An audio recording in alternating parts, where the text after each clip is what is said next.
Well. Good evening and welcome to the show, Miss Kiki. How are you this evening? I'm excellent, AR. How are you doing tonight? I'm doing well. Like I was telling you before we came on, I skipped all the heavy treatment today and just took a day off and spent a little time with the wife, had a little bit of a break. So I feel great, and I think we're going to have a great show tonight. Well, I'm glad you got the day off from treatment and you made the executive decision. And I just also like to say to the audience, we're so grateful you're here with us tonight. We know you could be anywhere, so we appreciate you welcoming us into your living room and your office, wherever you are, your cell phones right now. Yeah, most definitely. We're always blessed when even one person shows up to chat. But the amazing thing is, our community always seems to find their way in and have a good communicative night within the chat. So it always makes it fun. So for all of you out there, we thank you, and never hesitate to ask your questions, make your points. Let's just keep it respectful. Let's have some fun. And we're here to discuss the IDAHO4. And we started the discussion last night, Swamp, and we didn't dive too deep into it because it was getting a little late for my old self. I know you're young and vibrant and can go all night, but I myself had to go to bed. Well, I think I went to bed right after we got off. We got off the air.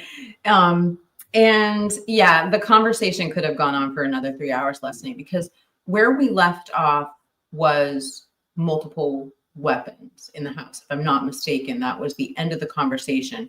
And it just kept going on. And it seemed like the chat really wanted to talk about it too. So I hope we can continue the conversation along with a lot of the other topics that we're going to be talking about tonight. Yeah, it's definitely, you know what, this is one of the topics, and I'll be honest with you, I was starting to get, kind of frayed out, a little bored with some of the conversations happening. And then Ann Taylor made this boom of an announcement within this past year, and I just happened to be there live when she said, "Hey, we got a tip, and we're diving back in. We're going to be investigating. We believe there's two perps, two weapons." And Kiki, I think that kind of brought us all back. It just started hitting home that many of us have felt this way, that this isn't just your basic single perp crime. And now it's even being presented by the defense team in the very courtroom. So it's breathtaking. And it brings me back to kind of the beginning of the conversation, or what I thought was the most explosive conversation was this conversation between Ann Taylor and Judge Hippler regarding the affidavit written by expert witness Cy Ray for the defense. And the judge actually had sort of what I would describe as maybe an excited utterance on the stand, where he called part or all, we don't exactly know what the judge was referencing, but referencing Cy Ray's affidavit, he called it a conspiracy theory. So that to me really piqued my interest. And I really have dove into, was he talking about Jennings? Was he talking about the content, the scope of his testimony? Was he talking about the connections within the FBI and how they obtain the call detail records? But I have a theory on it. I heard earlier today, I wanted to present to you, and it might tie into the alternative perp, that we can maybe tie it into that. And that 7 minutes of exculpatory evidence we've been talking so much about. Well, we'll definitely get to that. You know, I'm always open to your thoughts, your opinions, and of course, your detailed information that you seem to get from many different sources, bring to the table, and then we hammer it out for the next 3.5 hours. So it's always a pleasure to work with the information that you have. I just kind of want to point out before we dive into that, you know, a lot of people maybe don't go back in time and look at the different creators' material. And I always say that it's a good thing to do because people like Kiki, people like myself have spent just an immense amount of time in this case. And we have began this from very early and worked through the stages of what's been released to us, not only evidence-wise, but thought-wise, theory-wise, and just, discussion-wise.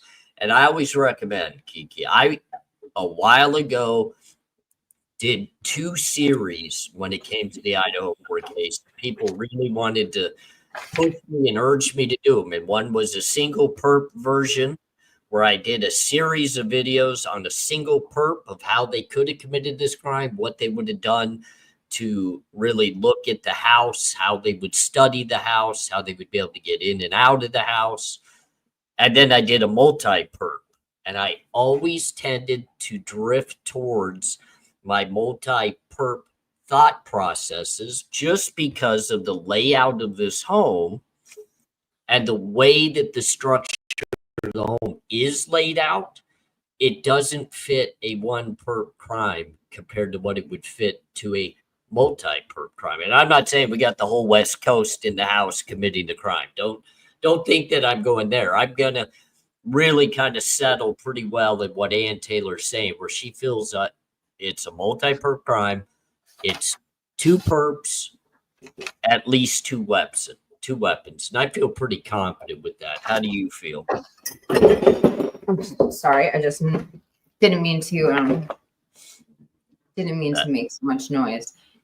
I remember this multi-part series you did regarding the crime scene, and it was super insightful. And I think it was probably one of the more popular series that my viewers saw of yours, because it was truly where you can give us information that we really can't get anywhere else. And those types of insights, excuse me. Did you spill your coffee? Do you need a Oh minute? my God. I just spilled it all over my tax forms. But anyway,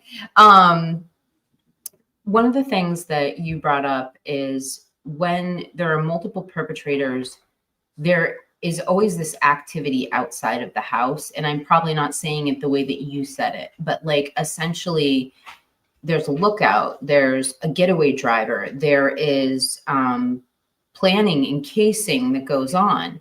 And I think that's interesting because when we do look at some of on the record details, such as somebody on the balcony videotaping suspect, give me that suspect vehicle 1, or we talk about the multiple cameras.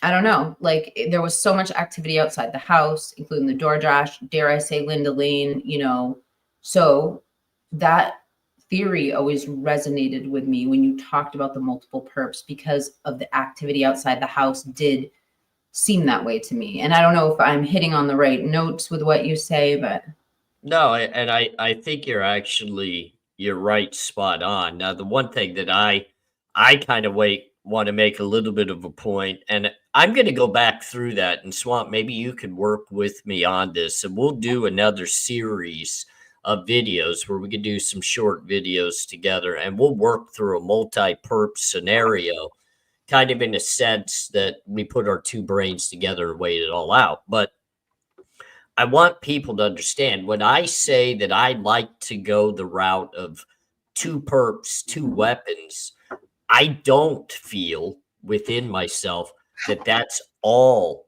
that was involved. I just believe those are the perps that could have potentially taken lives while there were other players in the game. And the reason why I feel like that is when you are surveying a home, it takes multiple eyes and people to be able to do that, because you don't want to be seen in the area multiple times.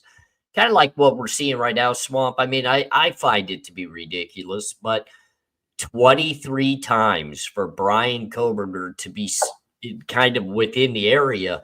But we haven't heard of one person that stepped up to the plate that clearly says, I saw him there. I saw him there on such and such a date. I saw him there on another day. I don't think they're going to have that type of witness. And if they do, more power to them. But do they have a witness that literally puts him in the backyard of the crime scene? Like, I need backyard of the crime scene, not driving on a street in the town that these individuals live in. well, I think that when it comes to the visual expert, I've always heard the same argument that people are going to go for is when we see suspect vehicle 1, A, can we prove which vehicle that is? But B, are we able to place the defendant inside of the vehicle that they captured? And I don't know what they have, but I do know that there is a reference to a video that is not of the suspect's car, but it's a video that the prosecution really wants to use. Yeah, I mean, I absolutely agree with that. And, when someone asks the very question, it's a good question. Who would possibly be the lookout?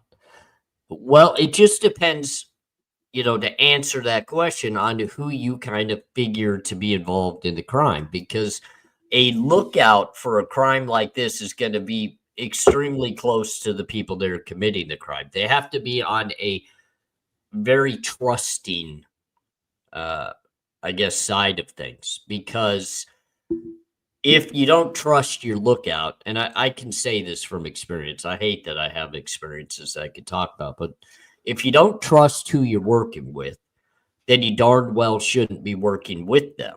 So when you're in the commission of a crime, you normally, I want to say 85% of the time, can't trust those that could potentially be working with you in that crime, unless they've got skin in the game as well. Meaning, if you go down, they're going down hard with you, and that kind of makes it more of a bond to work through this. And I don't know how many people in my mind that I would want to say would be involved in a crime of this nature. It depends on what legitimately the crime was for.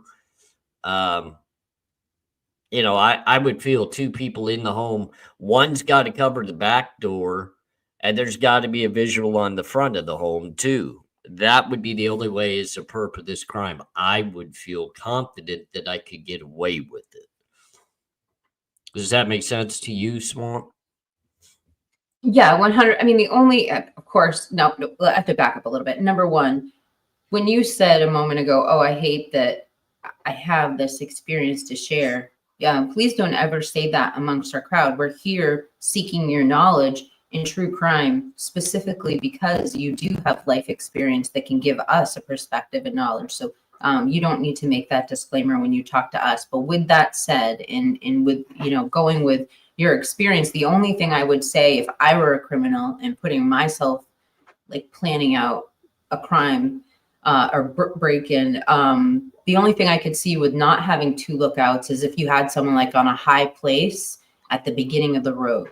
You know what I mean? Like, because I've seen that too, like in certain urban settings where, that's how you cover a large area. But then again, it would have to be vehicle traffic in order to do that. But I've never really thought about it that it's not about just one lookout. You want to look out at each entrance is what you're saying. And that's the only way you would, in your situation, be comfortable.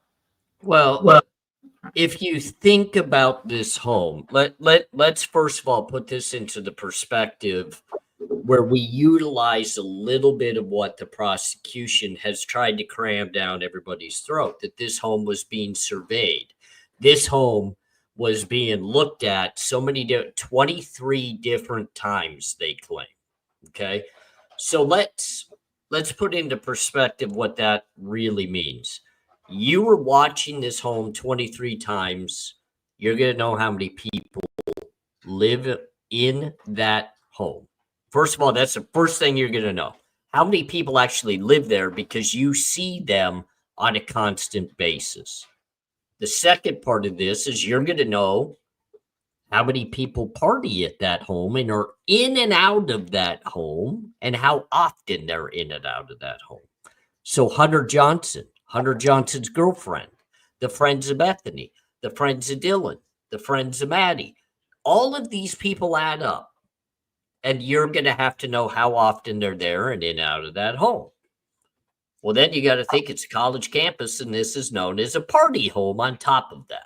Right. So add another 100 people on the weekends. All right. So now, not only are we breaking down the individuals of the home, which is, I say, 6 people. Some would say, no, only 5 live there. Come on. Ethan and Xana were boyfriend and girlfriend. You stay together. I'm sorry. They were together that night, going to bed at 4 a.m. in the morning. This isn't new. They do this. No big deal. All right. They're college kids. I have nothing against that. Like, I know religions sometimes say, wait till marriage, blah, blah, blah, but we're not perfect. These things happen. So I say 6 people were constantly sleeping in this home. If you're surveilling this home, you get to know which rooms are whose, because that's a part of surveilling the home. You have to have a reason why first you're surveying it. And then, based upon what you're surveying and the reason why you're doing it, you can pick your targets. And at that point, everything has to be factored in. How many people are there? How often are there? How many cars are typically there? So in this instance, you have a tri-level home with more than one entrance, meaning you have a front door, you have a back door, and then you even have an upper door. But you also have to remember the majority of those windows can be utilized as an exit. They can be used as an exit. So if somebody in this home, when you make your choice, as let's just utilize single perp, make the choice to make an entrance into this home and commit your crime. Anybody can escape out of a level that you can't get to before you have the opportunity to get to it. If you enter the first floor home, floor 2 and 3 can be gone just based off of the entrance you've made and the noises that the people that you engage right off the bat make. 2 and 3 can leave. If you enter on floor 2, floor 3 can leave from above, and floor 1 can leave out the front door. You have no protection whatsoever. If you enter in floor 3, every floor can escape. Oh, yeah. If you come in on level 3, first of all, if Kaylee and Maddie were sleeping in the same bedroom, which I find odd because they picked the one room with the twin bed where the other room had a bigger bed, but they chose the room with the twin bed. Doesn't make a lot of sense to me, but okay, we'll run with it. You would have to enter Kaylee's room because that's where a door is, and that's where you have more space to come in without entering directly into the known surveyed room that has people in it. You would know that. You would know Maddie lives in that room. So you would know it would be taken. But you have 2 problems entering from the top floor. You got a dog that's going to make initial noise. And then as you get near that second room, they can either go out the top floor or they can run down the stairs, stir everybody up, and everybody leaves. Right. And as a single perp, you can't get them all. They're moving. You can't get them all while they're moving. So it doesn't make sense for a single perp. And I'll tell you that right now from experience, because when you're trying to get into a home, nobody's perfectly quiet. I don't care how good at it you are. I'm excellent at it. My parents used to freak out how much I could get in and out of the home just to sneak in after curfew. But I was also good at getting in and out of homes when I committed my crimes. People still heard me. They still knew I was there. So I have a problem with the single perp because I don't see, and in my premiere tonight, I utilized the term, and this is the way I see it. A single perp is 1 on 6. Multi-perps, if you have 2, it's 1 on 2, 1 on 2, and then the others survived because you didn't have another one to get them. Does that make sense? It makes sense, and but it's also making things not make much sense either. Because also when you're telling me all of this, like, and I know I'm getting off the point, but what kind of throws me off is you saying this, and with the knowledge that we have, that is very likely he left through the sliding glass door. He left on the 2nd floor.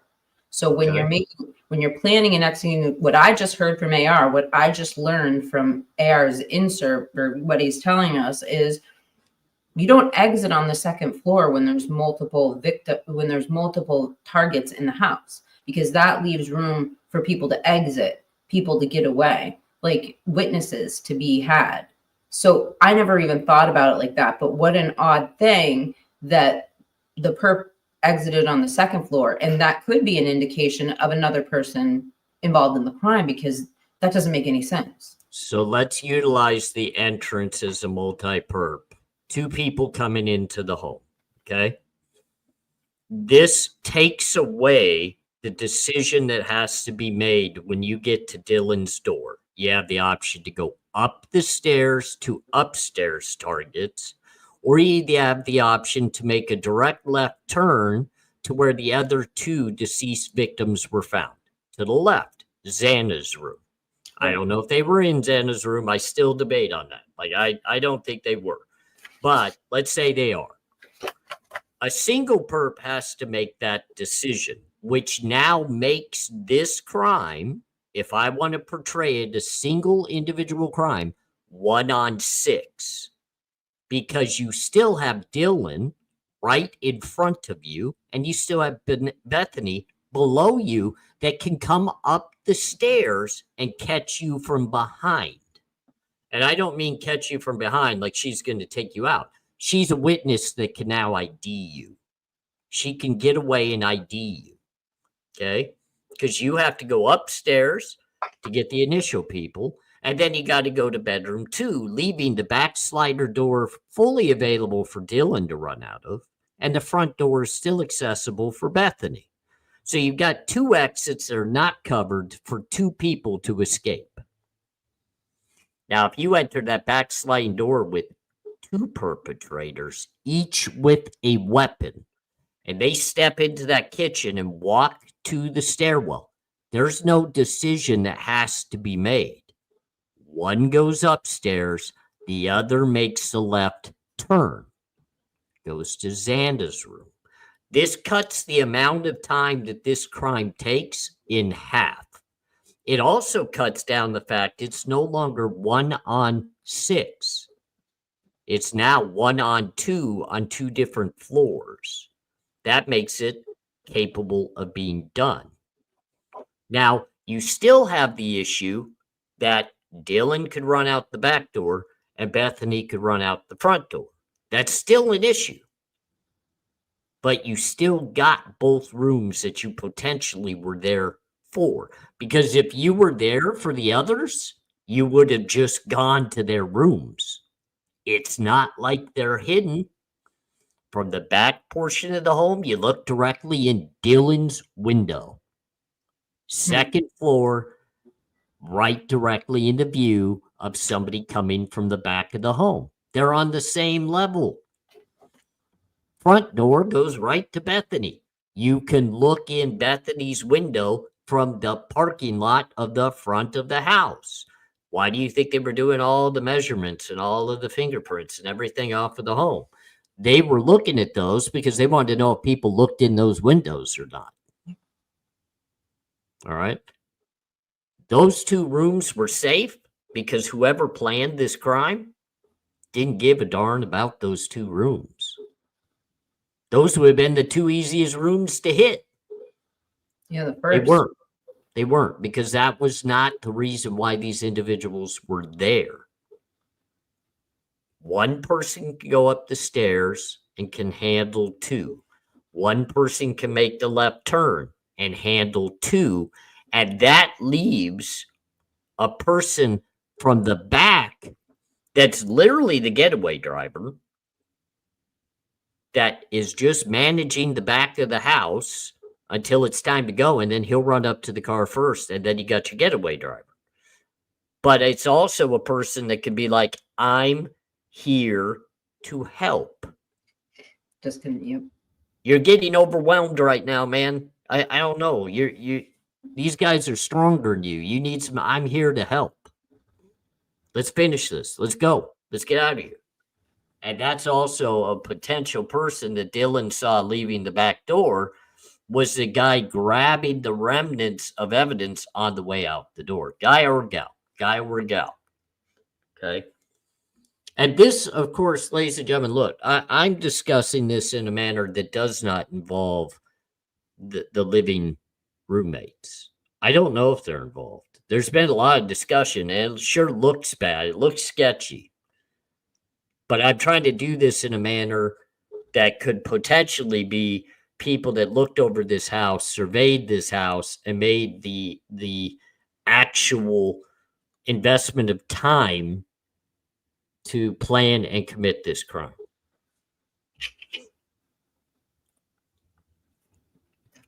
There's just so much to respond to.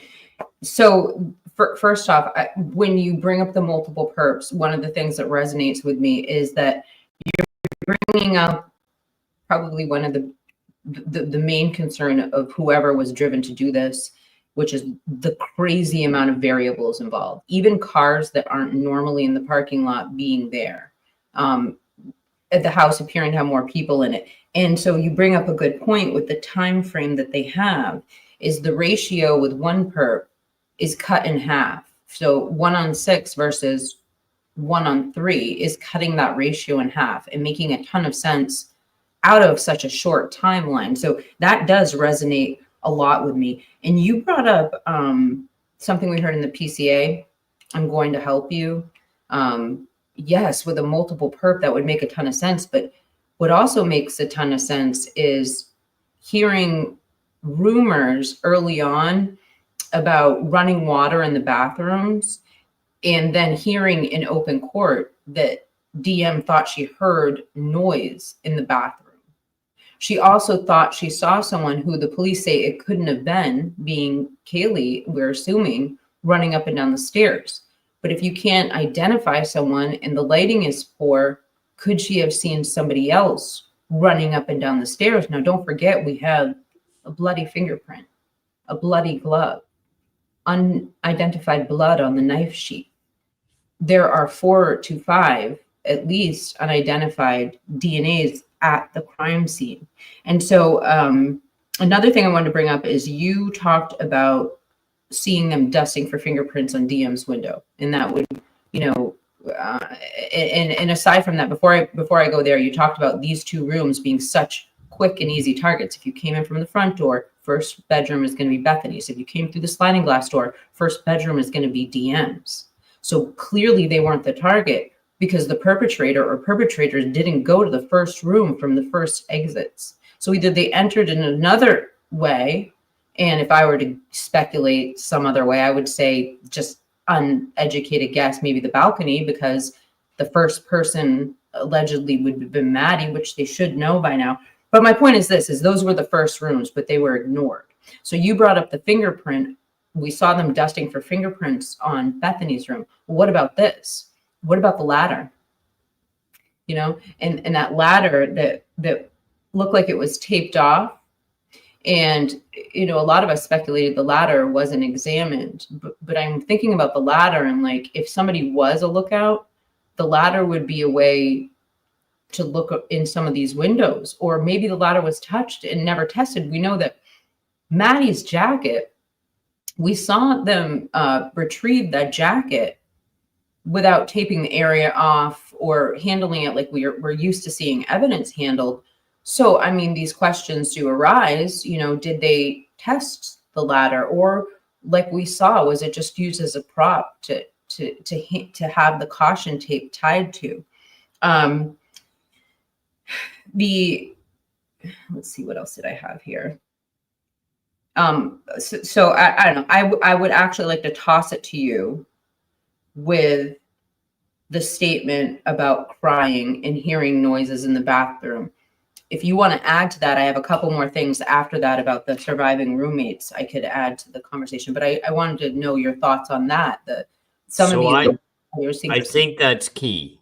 I think the crying and the things happening is key. And I also think I'm here to help you is key.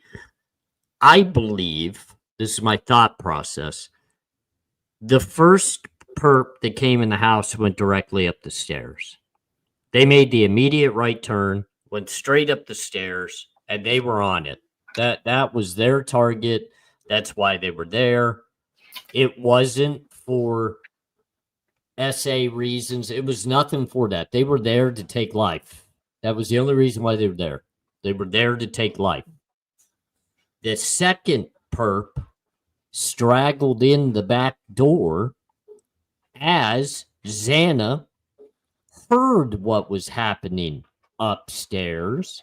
He straggled in the back door based upon Dylan coming out of a room and making noise. And this second perp that entered straggly in is the one that caught Xana off guard, attacking Xana. Xana tried to make it back to her room. My opinion, I don't think she made it. I think she tried to make it. I don't think she did. I think that's why you clearly now hear, whether it be crying, moaning, whatever it might be. She's been attacked. She's in pain. She's fighting for her life. She even potentially is helped up by Ethan and then attacked again by the perpetrator from upstairs that came down hearing the issues happening below, knowing that a confrontation broke out below, said, "I'm here to help you." That's when Xana got driven back into the room against the wall by one perp. And that's where Ethan was unfortunately overcome by the second perp. I believe one of the perps exited out the front door. He went down the stairs, out the front door, leaving his own blood on the handrail. I believe the second perp is the one that potentially was picking up some of the mess, was leaving through the back slider door, and came face to face supposedly with an intoxicated Dylan Mortensen, who I believe knew who it was. I think she recognized who it was, didn't want to admit to that, went into her own world, started playing online, started messaging people, took a few pictures. Things kind of unraveled. They got a hold of their parents in the morning. Their parents told them to get a hold of the authorities. They waited till almost noon. And, I think that's kind of the way it played out. It gave people enough time to leave not only the scene, but the town, wherever they decide to go. But they would be able to do that under the same scope as any student that attended the University of Idaho that immediately left campus after this crime happened. And they could just fit into that same realm of things and say, "Hey, I'm scared for my life. I got the hell out of town. I didn't want to hang out. I wanted out." Well, now you've lost your potential perpetrators of the crime. But don't forget, you probably still have a driver that dropped these people off, drove around the neighborhood, drove around, and then left the scene themselves without anybody in the car with them, because there's no DNA. There's nothing in the car that they found so far. And that, could that have been Bryan Kohberger not fully understanding what was going on? Potentially. And that would lead to a lot of reasoning why there would be DNA on a knife sheath, why his lawyer would say planted instead of said, my client miraculously dropped it at the scene. She could legitimately say, well, it was planted there. Somebody brought it in with them and left it there, and it wasn't Bryan Kohberger. There's so much that could go into this. And some of it could easily nullify Bryan Kohberger. This could literally exonerate him if the defense is able to methodically get through their investigation. They're at a disadvantage when it comes to investigation compared to what law enforcement has, because one, they have time restraints. They have to have this done literally before pretrial. Or they have to be able to go in before the judge and say, Your Honor, we have this evidence that we've made discoverable to the prosecution, showing that we are in the midst of an investigation that could prove other perps have committed this crime. We need an extension. We need a continuance on this so that we can pursue these leads. But they have to do all the testing by themselves. They have to do the entire investigation by themselves. Everything falls on the shoulders of the defense to get this done in a timely manner and to be able to make it make more sense and show more evidentiary value than what the prosecution right now is showcasing towards Bryan Kohberger. Oh my gosh. Like, it's hard to follow up what you're saying, but I'll try. So no, when I'm not a conspiracy theorist, Swamp. Okay, I promise I'm not a conspiracy theorist, but I'm giving you the thought process that these things legitimately have to go through, and I hope it kind of spins some wheels for you to where you get your mind really moving on this. okay, Cyrus. Just kidding. It's true. So the first thing I really want to respond to is just back to the initial account of crying in the PCA and just going with theory and speculation that you're doing here about possibility of multiple perps. And the reason for anyone just tuning in that we do speculate on this is because the defense for Bryan Kohberger is saying that their client is innocent. So by nature, they're going with an alternative suspect theory. So we know this is coming and we're trying to figure out exactly what they're going to say. And when you talk about the crying, I always tried to figure that out because DM heard Dylan crying, opened her door. And then afterwards, she opened her door again and heard, okay, so the saying, I'm here to help you, came after she heard the crying. The perpetrator coming back and then walking by her door from Xana's room was after the crying. Allegedly, when he was upstairs, it sounded like. So my point is, I always thought, you know, and trigger warning to like everything we're saying tonight, but I always thought like that could mean that he came back to finish the job, you know. Sorry to be so blunt. All right, you mean a single perp came back to finish off what he had started? Right. But in the scenario that you're speculating on here, it makes a lot more sense for that chain of events that somebody was unable to handle the crime scene there. The noise was going on upstairs. Dylan opened her door and she saw the second perp leaving, heard the second perp saying, it's okay, I'm here to help. It would also make a lot of sense why the, and maybe if the police made a mistake, you know, why they're sitting there emphatically saying, no, Kaylee did not say there's someone here. It's very likely Xana due to the forensic download of her phone. Well, if there were multiple perps and somebody was there, that would be more reason for her to scream, there's someone here, or know that there's someone here. And it would explain why she didn't call 911 or make a distress call or something, you know, not even a distress call to the other roommates in the house who were actively using their phones. It always got to me that there was no ability to get any distress signal out. And it always made me think there was another device involved, like some sort of signal blocking device.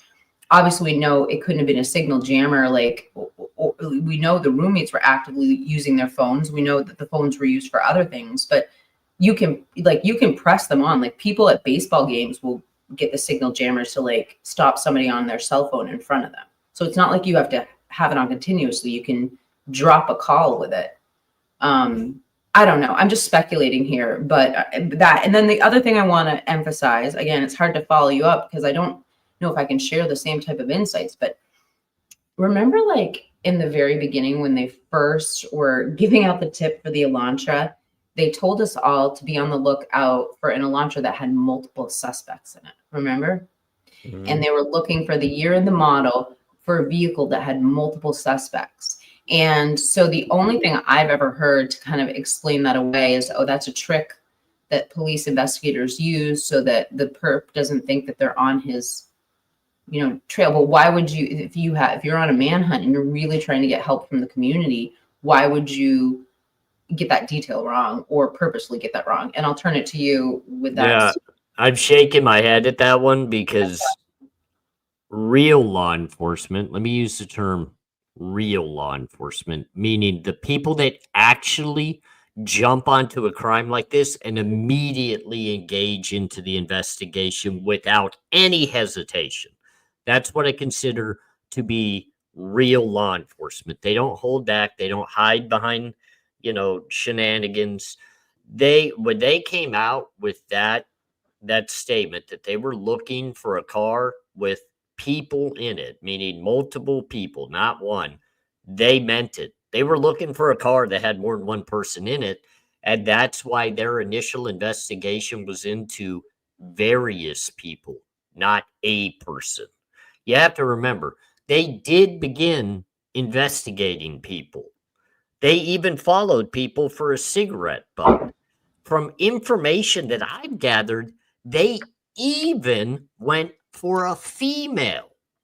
Not Dylan, not Bethany, not anybody from within the home. There was a female on their radar. And I guarantee you the reason why is they felt as though that young lady was in the car they were initially tracking with multiple people in it. Look, I'm just going to make this statement, and everybody can take it for what they want, including you. Kiki, I absolutely love listening to everything you have to say, but when you bring up the fact that a perpetrator would come back to finish the job, let me give you the two ways that happens. And this is real truth about criminal activity. Someone will come back to finish the job if they have the experience and the knowledge they have to finish the job, and they have the patience and control to do so. The initial part of the crime in its own self is an emotional, chaotic roller coaster. Being able to control yourself while committing a crime like this is nearly impossible. Your heart beats so hard, your next door neighbor feels the vibrations of it. You don't control yourself in a situation like this. Coming back because you haven't finished the job is the biggest risk anybody could ever take.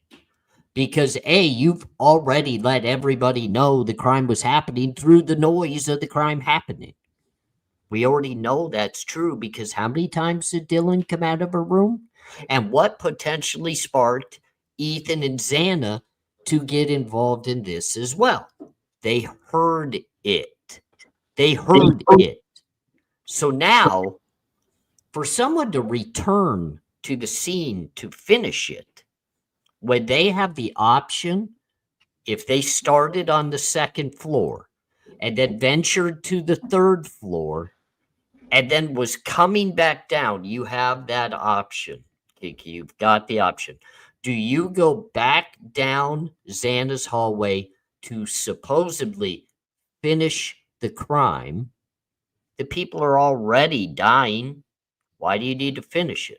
Or two, do you just make the quick left turn out the door and escape? And now you have no eyewitness. Why would I come back to finish the crime?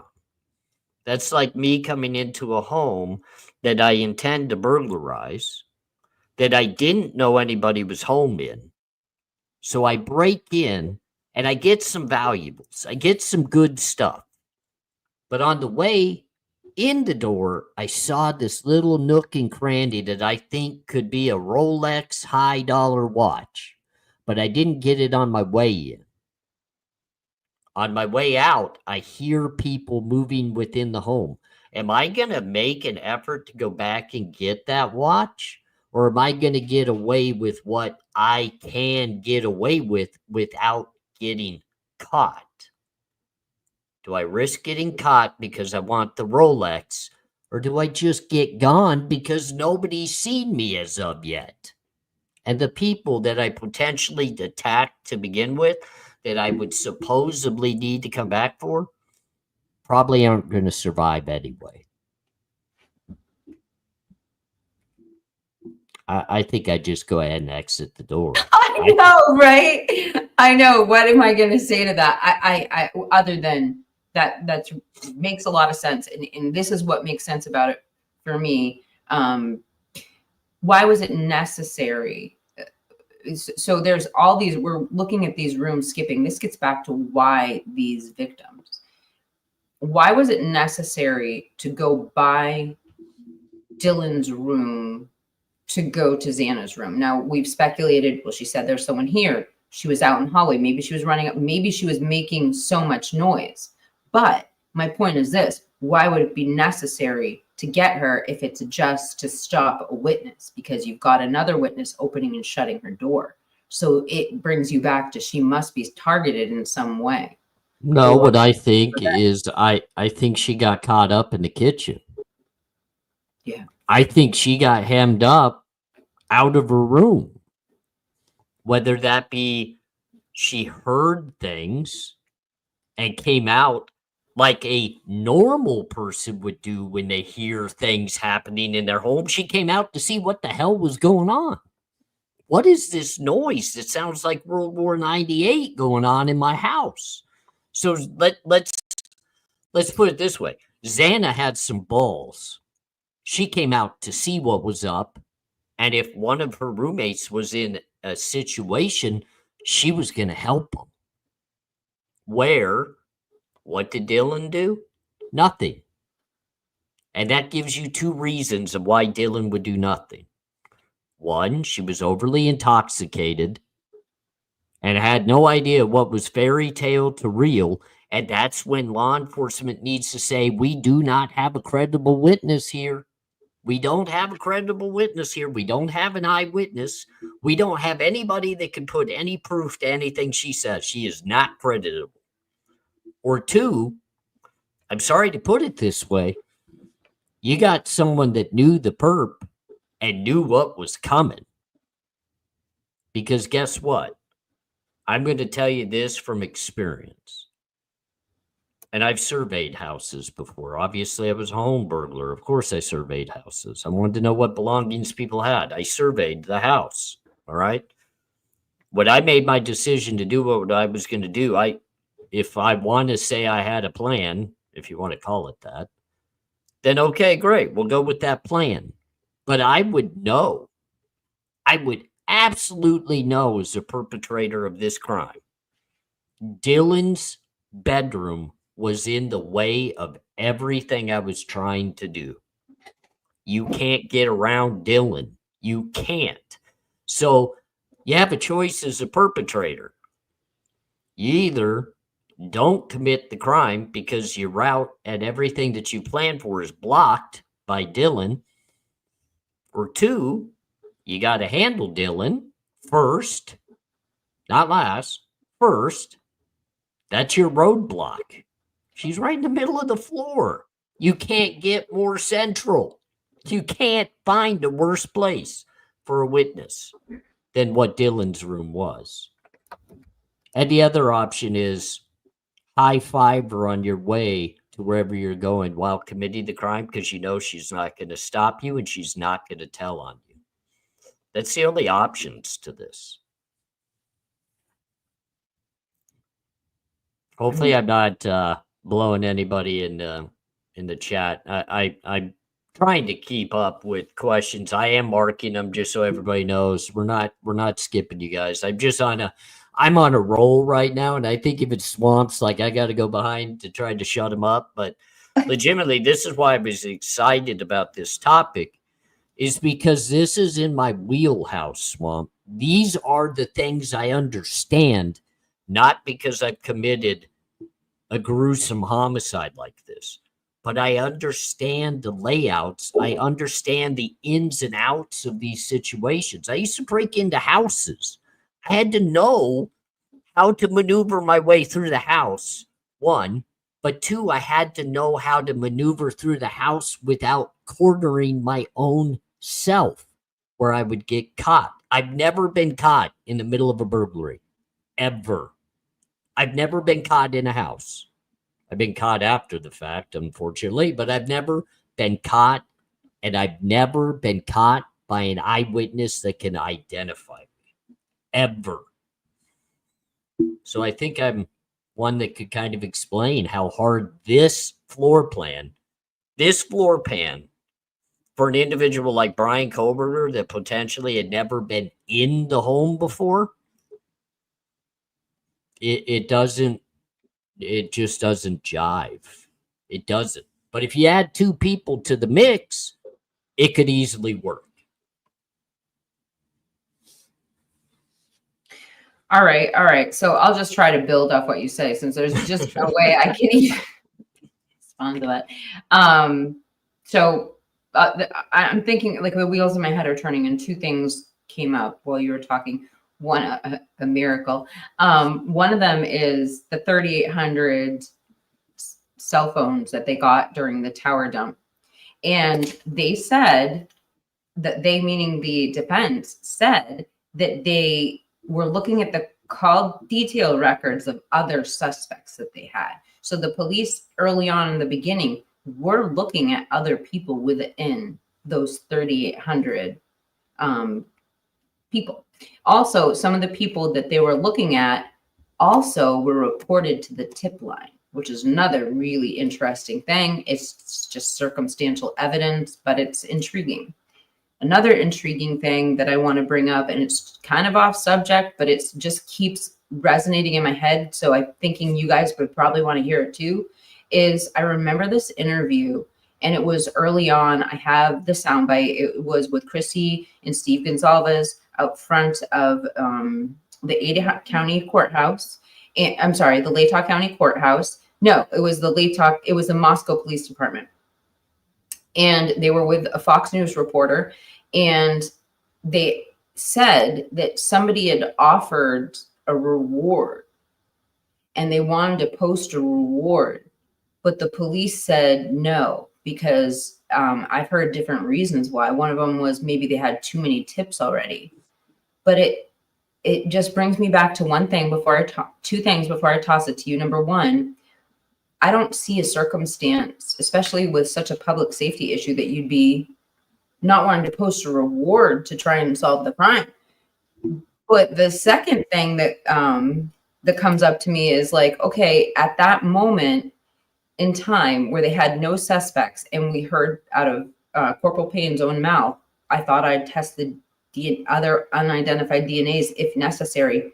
I think back to that moment in time where these parents were pleading with the community. They said, can't we, the exact quote from Steve Gonzalez is, we have this transfer DNA. Can't we do a family lineage? He goes, there's things that this community will come together to figure out who this is.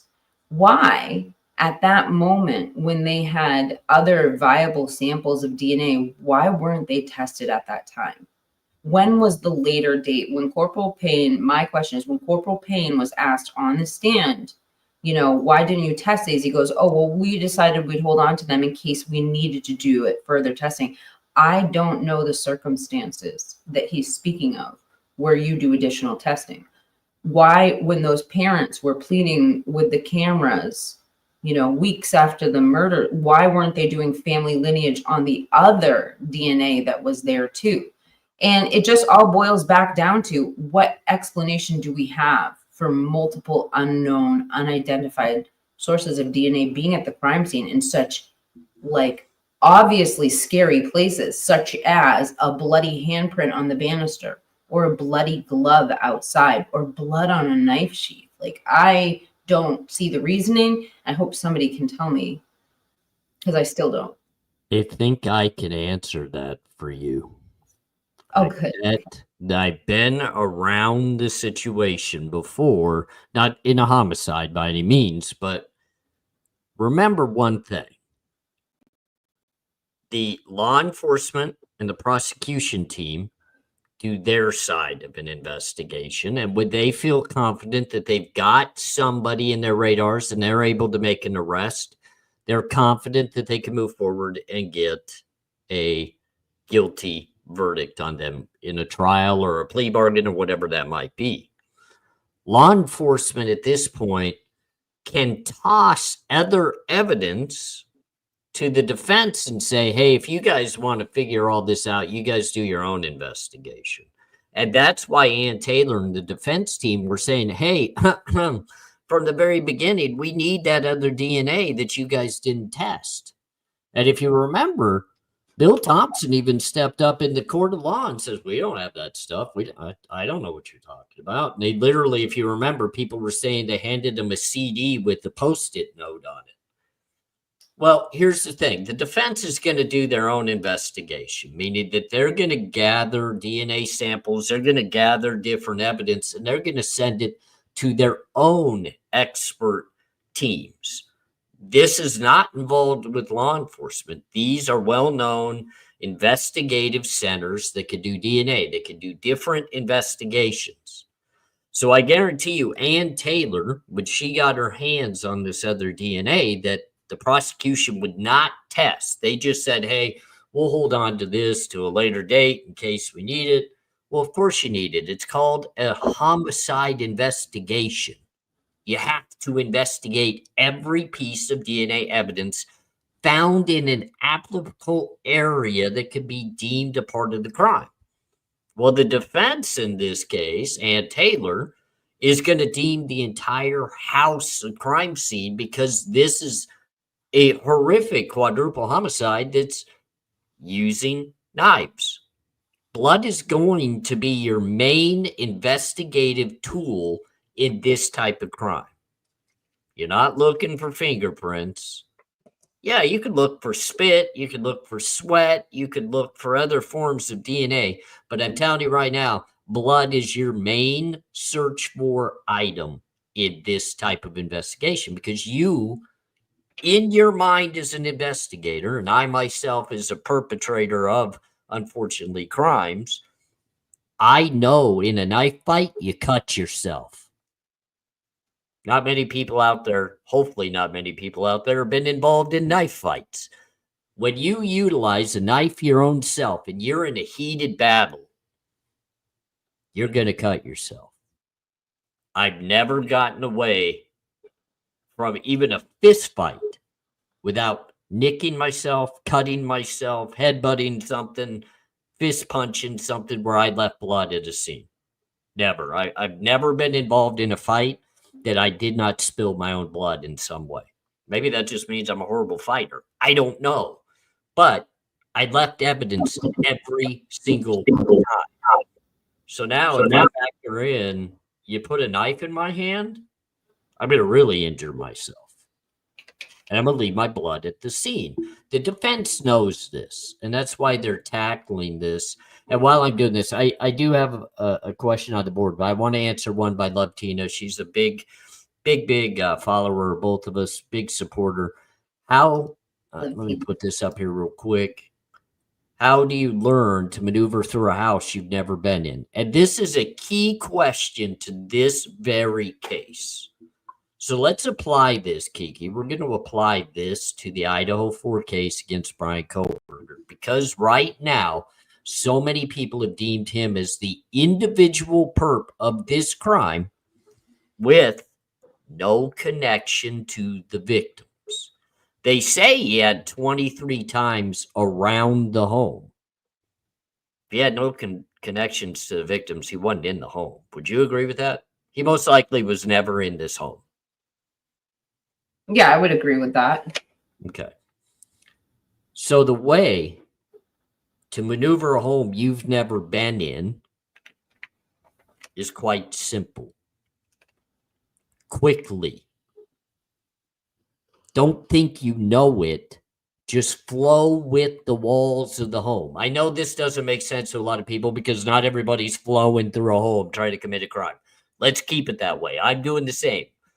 But I always knew I figured out an entrance point. Once I knew my entrance point, I understood the concepts of building a home. I understood the way that most houses flow because as you've been in more and more houses, most houses, depending on the age range of the house, flow in the exact same manner. Older homes are more closed. They're not open floor plans. They're closed floor plans, meaning you have box rooms. You have box kitchens. You have very boxed in rooms with walls that will guide you into the next room. You will have hallways where the bedrooms are off of that hallway. In most older homes, it's very simple.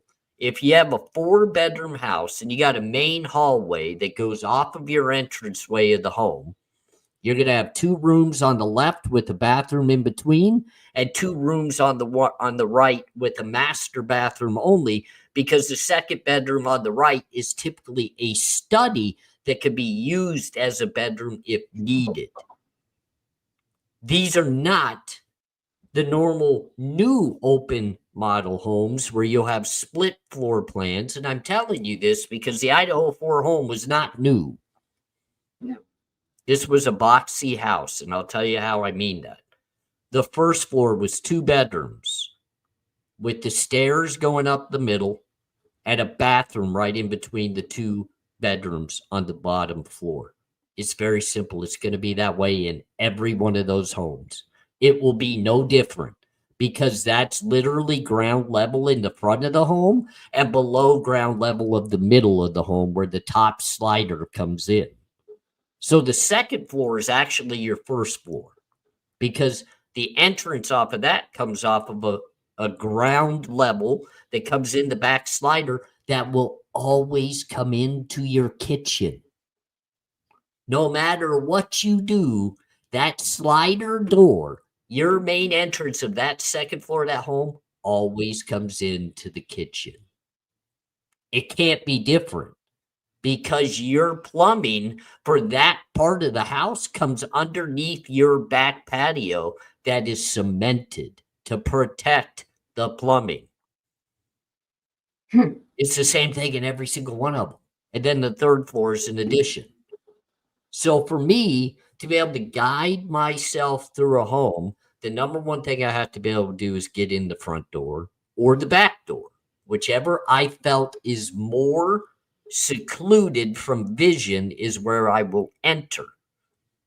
In most homes, that front door and that back door in the age range of these homes, I'm only using this age range. I don't want to use new level homes. It's a totally different concept.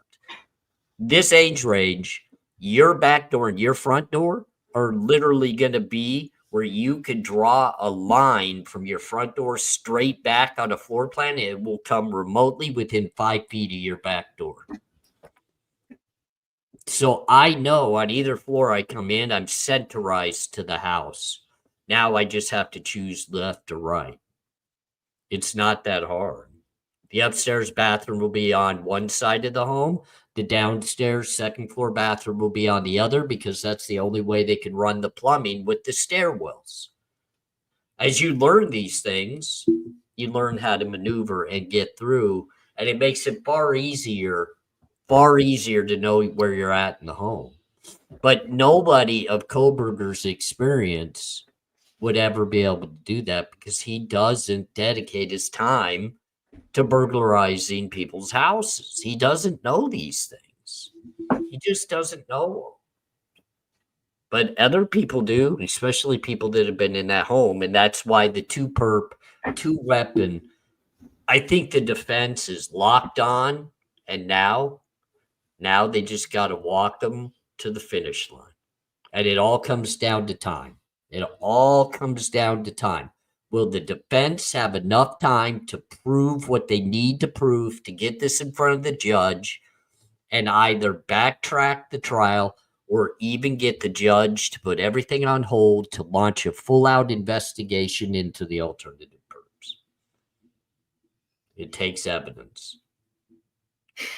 All right. Well, I'm just going to not allow you to take a break in speaking, and I'm going to ask you a question that all of us want to know. I guarantee, chat, drop a 1 if you want to know the answer to this question when I ask it, but I already know. AR, can you explain to, and I have a follow-up after this, so you don't hesitate to toss it right back to me, but can you please explain to our audience what is in a kill kit? Depends on experience level. I'm going to tell you that right now. For a beginner, you need a lot in a kill kit because you're not as actively capable of using single items for multi-purposes. Let's utilize the IDAHO4.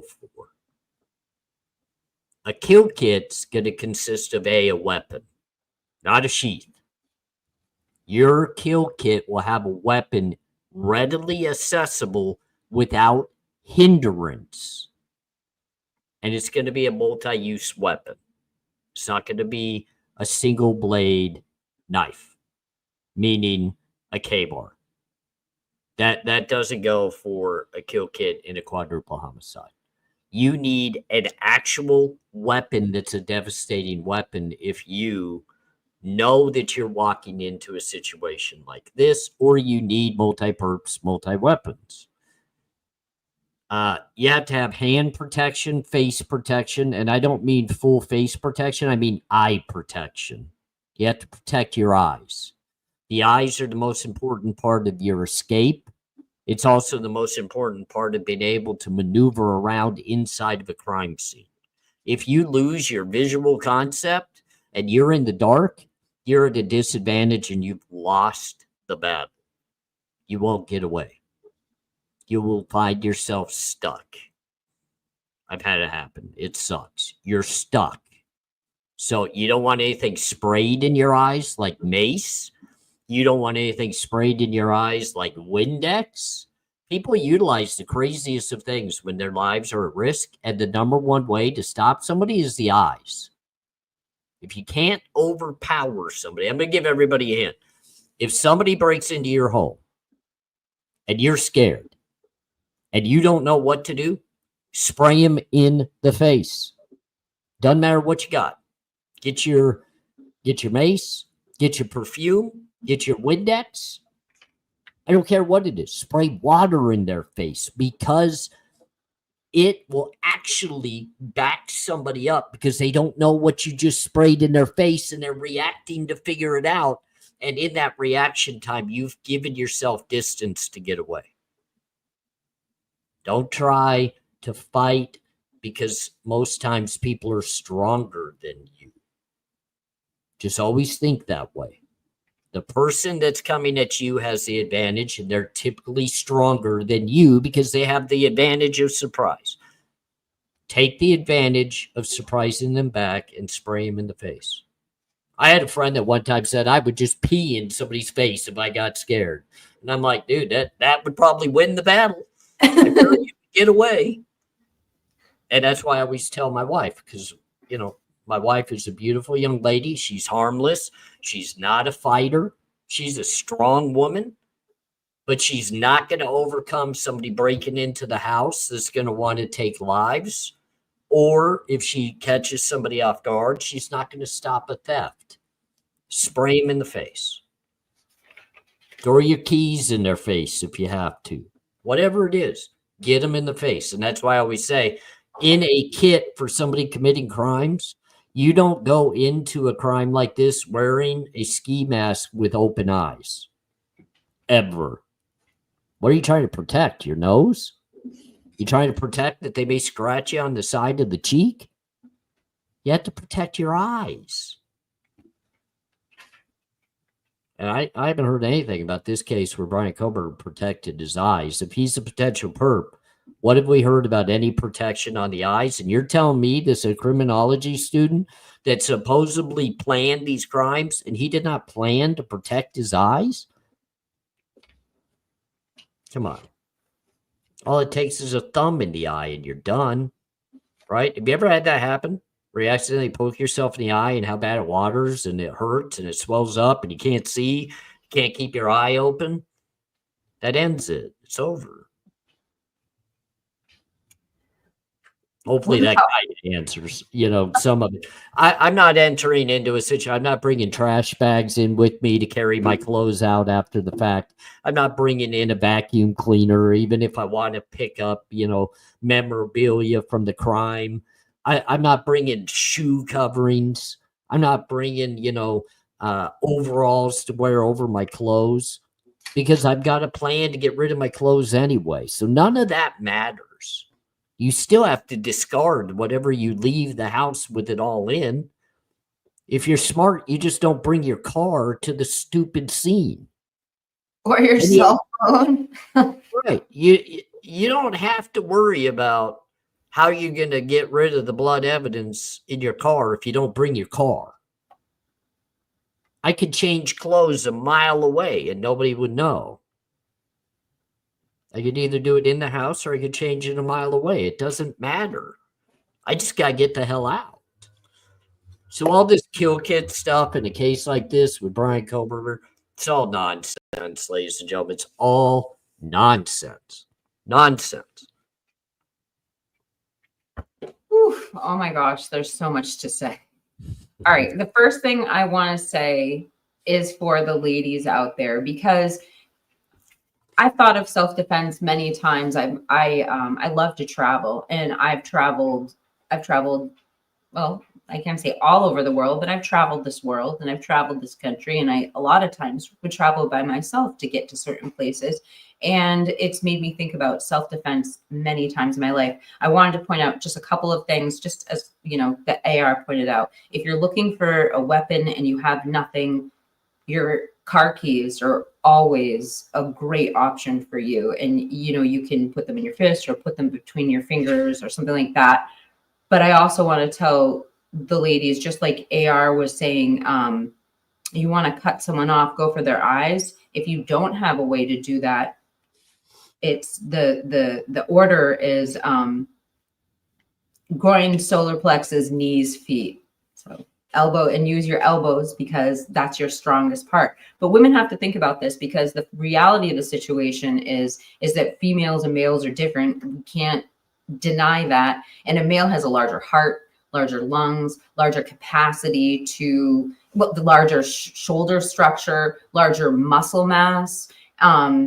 Reaction time is different. If you look at race car drivers, you know, and this isn't misogynistic, but there is a different reaction time for certain physical aspects, not always mental, but physical reaction time. So it is something to think about. And I like that you brought it up, because you said it for the advice that you've given your wife. And it's a good moment to sit and just remind people. I used to have in high school, and like I used to have a Louisville Slugger in my trunk. And there was like a really scary incident one time, and I was like holding my Louisville Slugger, I guess, just for comfort. And it was, I wasn't involved when it. The police came to a place where I was, and because there was a party. And I said, the police asked me why I was having a Louisville Slugger. I'm like, for my protection. And I got yelled at by that police officer. Like he was actually really, really mean to me about it. He for my own protection. And he's like, this is the most moronic thing I've ever seen. He goes, what are you going to do? He goes, you're going to swing this bat at someone and they're going to grab it and they're going to use it on you. You bring a weapon to a fight and that person's stronger than you. Don't forget that becomes a weapon on you. And it's something really to think about. So if you do want some sort of self-defense weapon, like what you're saying about pepper spray, that's a good one where you don't have to make contact, maybe a taser or something. But that just brings me back to my initial thoughts when we heard all these rumors about kill kit. I think I have a different idea, because what you're saying are the essentials to commit the crime. What we think of are sensationalized things. Like you said, the first and foremost thing when you started this is to have a weapon that you can get to with ease. And it has to be a weapon able to accomplish the crime that you set out to do. And so to me, I would think if we are to look for first thing in a kill kit, it would be either that or a second weapon. The second thing I didn't think of that you brought up was the eye protection. And you're like, well, you know, why cover the face and the nose and the everything? I was thinking in terms of identity, to disguise your identity. But you're saying no, the facial coverings are literally for your ability to commit the crime, because you lose your eyesight, you lose everything else. And the other thing, two other things that before you get to that question, I'll just bring up is, could there have been a stun gun or a signal jammer? And I think my conclusion from hearing what you describe as this slang term kill kit, it's nothing like that. It's not a big supply bag that you bring with you. It's literally just a saying for bringing the crime essentials. I'm talking too much. I'll stop. No, you're doing great. And I'll add to what you're saying. So the best way to think about this, when you're coming in to commit a crime, the least amount you bring in with you, the better. One, you don't want to lug it in and out and try to get yourself prepared. And two, you don't want to carry it back out with you, because you have to remember whatever you bring in with you has to leave with you. Now, non-experienced people will bring more than experienced people. So in a crime like this, a quadruple homicide, I see people saying stun gun, beanbag gun, various different things. Somebody that is inexperienced in this will bring more with them. And I'm going to tell you the problem with that. Just like that officer got upset with you about having the baseball bat. When you provide a weapon to your counterpart to be used against you, typically you lose. Now, a firearm is a totally different thing. We're not talking about a firearm in this instance. We're talking about a bat. And I hate to say this, Kiki. You could bring your bat with you every sense of the day against me, and I would have zero worry. I would have none. You wouldn't hit me. You wouldn't get near me. Because the minute I see it, I know what to do because I'm experienced. Just like the keys. I saw somebody mention when you're talking about the keys, it would be a great kind of poking weapon in your thought process. It's actually a horrible idea because I could turn that on you with your own hand and puncture you much faster than you could ever get to me. The type of weapons that will work for you and potentially could have been utilized in this crime. A stun gun, a taser, absolutely, because you don't have to be on top of each other to be able to use that. You can maintain distance and use a taser. That's why officers use it. They don't have to get up and close to you to grapple with you or wrestle you. They can fire from a 10-foot distance and you go down. I don't know if you've ever been tased, but holy molies. Woo. No, it hurts for days, like days. I've been tased at the same time from 3 different officers. They got one in the leg, one in the rib cage, and one in the back. Woo. It lit me up for like a week. Like, how does your heart survive? I don't understand how people's hearts survive that. I just got lucky. Like they didn't all deploy it at the same time. The first guy deployed. It took me down to my knees. I was still combative. The next guy took me down. I went straight down to my chest. I didn't think I was going to be combative, but somehow I started to get back up. And then the third one hit me and I didn't move. Like I was done. But those could be possibilities. Those could be possibilities. And those are small in nature and easy to bring into a crime scene. The problem is we're talking about, and this question leads a lot into what we're talking about. You're bringing a knife into what's going to be, this is stupid, but we'll say it. Like a Ted Bundy-ish type come into the house and take some lives, like a killer movie, and he got your knife with you. Well, we watch a lot of horror movies. Have you ever seen Jason or Michael Myers come in with a knife sheath on his knife before he entered the house? Of course not, because that's ridiculous. It's ridiculous. You don't come to a knife fight with a sheath on your knife. It's not like quick draw like you do with a firearm, and you could do quick draw and it could be out of your holster in 2 seconds. You may fumble and that knife may never come out of the knife sheath. You may actually drop the knife and the knife sheath and have no weapon now because you're fumbling around trying to get the darn thing out. You're nervous. You're jacked up. You're all over the place. You don't bring the knife in a knife sheath. That knife sheath did not come in that house on that knife. No way. I believe the knife and the knife sheath were in the house and a potential victim pulled the knife. And unfortunately, it got turned on her. Like I said, don't bring a weapon to an attack that the attacker could get from you and utilize against you. They're in the position of power, not you. So I feel like we've seen it. We've seen the weapons in this home.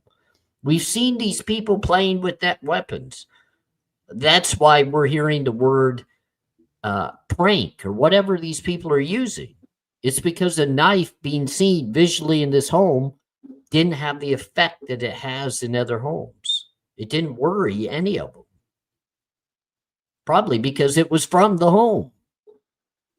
And of course they're going to pin it because they're going to say, well, we saw that Bryan Kohberger purchased an Amazon blah, blah, blah, 9 months before the crime.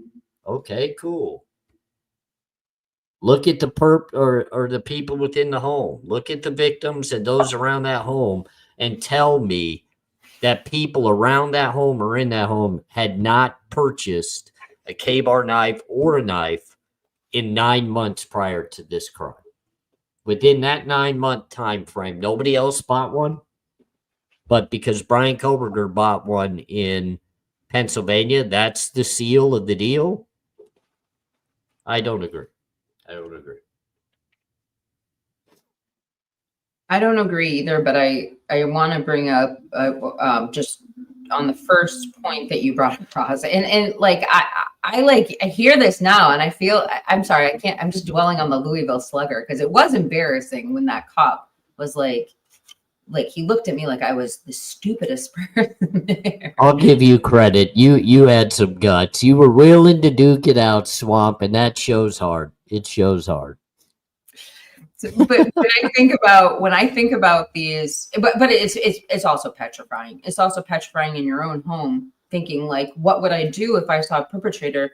You know, I might grab a lamp or, you know, and then you think like, well, really, maybe it's an ounce of planning in our lives that we need. You know, maybe it's an ounce of planning for protecting your home. Like it is worth it to think what you would do. Remember the key word, Kiki. Key word for everybody. If somebody gets into your home, this is your home. You know the layout of your home. This is your comfort zone that somebody breaks into. Distance is number one. Distance will always be the power in an in-home fight. If you create distance, you have the upper edge. You can throw anything at hands, inches away from you and grab it and throw it. That's distance. You have to remember your perp doesn't have the advantage of distance. Sure, they could throw some at you, but that's not the reason why they're there. That's not going to accomplish why they're there. They don't want noise, so you create it. And distance allows you to do that. And distance allows you to escape any type of sketchy situation in a much better percentage of times than trying to fight with, a handheld weapon. Other than a firearm, you got the edge. You've got the edge with a firearm. But I'm talking about, like, if you had a weapon underneath your bed, let's say, a K-bar knife, you're at a disadvantage right off the bat. Sorry, I didn't mean to cut you off. No, you're not. You're not. It's like, I feel like I'm learning so much. Well, I am. And it really does put things in perspective when you think about it. Your home is sacred, or our homes are sacred.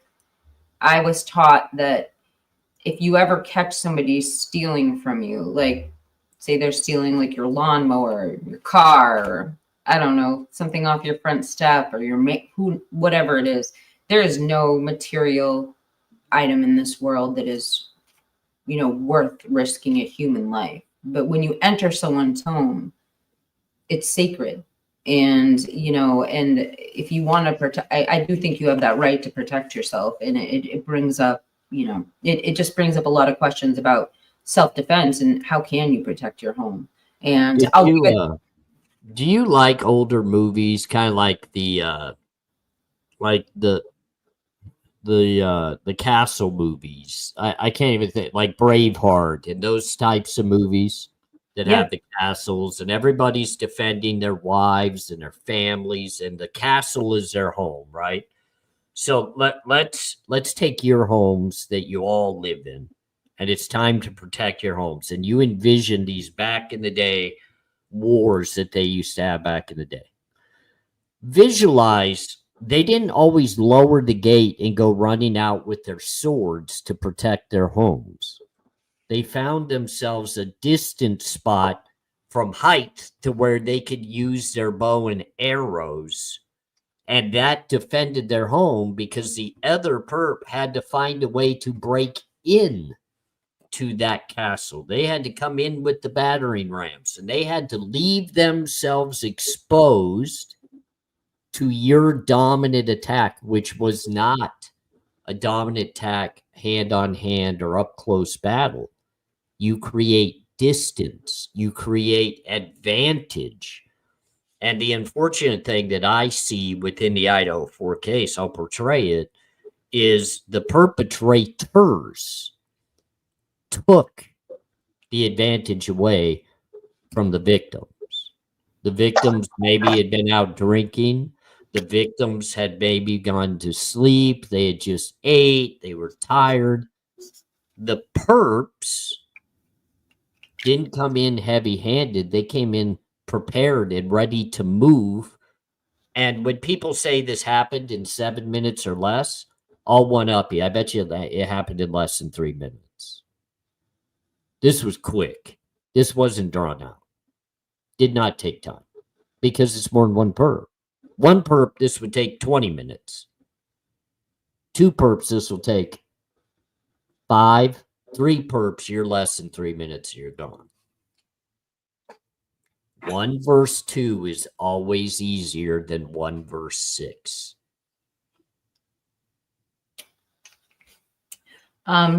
Okay, so I think I'm about to light the chat up. Get ready, everybody. So, when you are talking about this, and we've had our extensive conversation about the Louisville Slugger, putting distance between yourself, best ways to defend yourself, this is where I'm at, and I swear I'm going to light the chat up with this one. So when AR says, and we did that breakdown of what happened on the 2nd floor, and the fact that Xana, the crying, I'm going to help you, the idea that there could be multiple perps. And when we brought up the fact that obviously Xana was seeing what was thought to be passed out in the living room, and AR, we start talking about the bathroom, the running water, the possible crying, the possible running up and down the stairs of one of the victims. Let me just build on something AR said. I said to AR, well, do you think that possibly he went back to the room to finish the job? And AR was like, I believe the crime scene was in the kitchen or in the living room, way out. The crime scene was extended out there. So this is where I'm at. With that whole explanation about how females probably shouldn't carry around Louisville Sluggers or other weapons that don't create distance between you and a perpetrator, because the perpetrator can take that weapon, like that cop told me, and use it on you. Now I'm thinking, shit, Xana was in the kitchen. Did she grab the golf clubs, and did someone grab them from her? Did she grab a knife? Is that why the police took that chopping block like off? You know, we can see they clearly had moved everything, and they were looking at that butcher block. I mean, if I were there and I had to find something, I was feared for my life, and you're in a kitchen, or you're in the, you know, you're in, who knows where the, I know the golf clubs were down in the 1st floor bedroom. I'll leave it at there, but anything like when we talk about a second weapon, it makes a lot of sense. If Xana was trying to defend herself, she would grab whatever there is, and that would be the second weapon, because being a small female, we know it's very likely, we know it without a doubt, he could probably, unless she had great skill, you know, overpower her with any non-lethal weapon like that. And I'll stop there because I think I'm saying too much, but do you see where I'm going with it? Like what you're saying kind of makes me think, oh my gosh, if we're talking about a second weapon, because the K-Bar can't pull this kind of crime off, and Ethan heard her, and this is why he didn't have to, you know, or he or she or the multiple, whomever didn't have to go after Ethan and Xana. What could have happened is the perpetrator coming from downstairs catches up with Xana in the kitchen with another weapon, and then they see Ethan. I don't know, but do you guys see where I'm going with this? Did I light the chat up? I don't know. Well, I think one way to put your thoughts into play in this is the perpetrator could have gone upstairs to start this battle. Ethan's in the bedroom relaxing, whatever it might be. Xana hears it. It's Xana's home. It's not Ethan's home. Xana's going to venture out to see what's potentially happening because it's all females in the home. And it's Xana's roommate. So Xana left the room, potentially could have gone to the kitchen, could have whatever. If she heard This fight happening upstairs, the thought process to me is she went to the kitchen and got a weapon. Something in her hand to defend herself. I don't think she, hearing what's happening upstairs, is going to feel comfortable to throw blows. Like, you're not going to just show up to this with punches as your main weapon. You're going to go get something to protect yourself, and the kitchen would be the absolute place to go do that. The problem is Brian, or whatever the perp coming from upstairs. I use Brian only because he's been charged with the crime. But potentially, I think it's other people. Whoever's coming down those stairs now is in direct face-to-face with Xana, and the fight's on. And there's your second weapon. Xana brought, in this instance, in this way of thinking, Xana brought the number 2 weapon to the fight. So the struggle is going to be over Xana's weapon, because that's the danger to the individual in the fight. And that's why you would be able to drive Xana down the hallway, overpower her, back to the wall of her bedroom where she's fighting with her hands now because she no longer has the weapon. And that's where she lost her life. And that's where Ethan would get out of bed and join the fray to protect his girlfriend. They're now in the middle of the bedroom, and unfortunately, Ethan just wasn't capable. Fell to the floor. The perp left. Ethan was trying to find a way to get help and passed away up against the doors. He shut the door behind the perp. Now every scenario kind of comes into play except for the finding of the bodies. That just will never make sense to me. That's why I feel like a body was outside of the bedroom. It just makes more sense to me. But that's a way that I could see it happening, in a sense that a single perp could come face to face and try to finish it. But that still doesn't leave the "I'm here to help" anywhere within that conversation. There's nowhere for that to be in that conversation. Well, if it's okay, I took a few notes on Xana today because, and I'll just give a shout out. AR had recommended I go check out Pete's channel because he was making some videos that were extremely popular with our viewers. And so I watched 2 videos by him today, and one of them was on, I took notes to talk about tonight, and one was regarding Bethany and if she was a wild card. Actually, I take that back. That was Harsh Reality's video. Bethany and she was a wild card, and the other one is oddities with DM. And I wrote a few down here that I'd like to bring up. Xana, I'm sorry, oddities with Xana. And number 1, with the 911 call, okay? You know, in 911, you call, the operator says, "Yo, what's your emergency?" I'm calling for a passed out friend.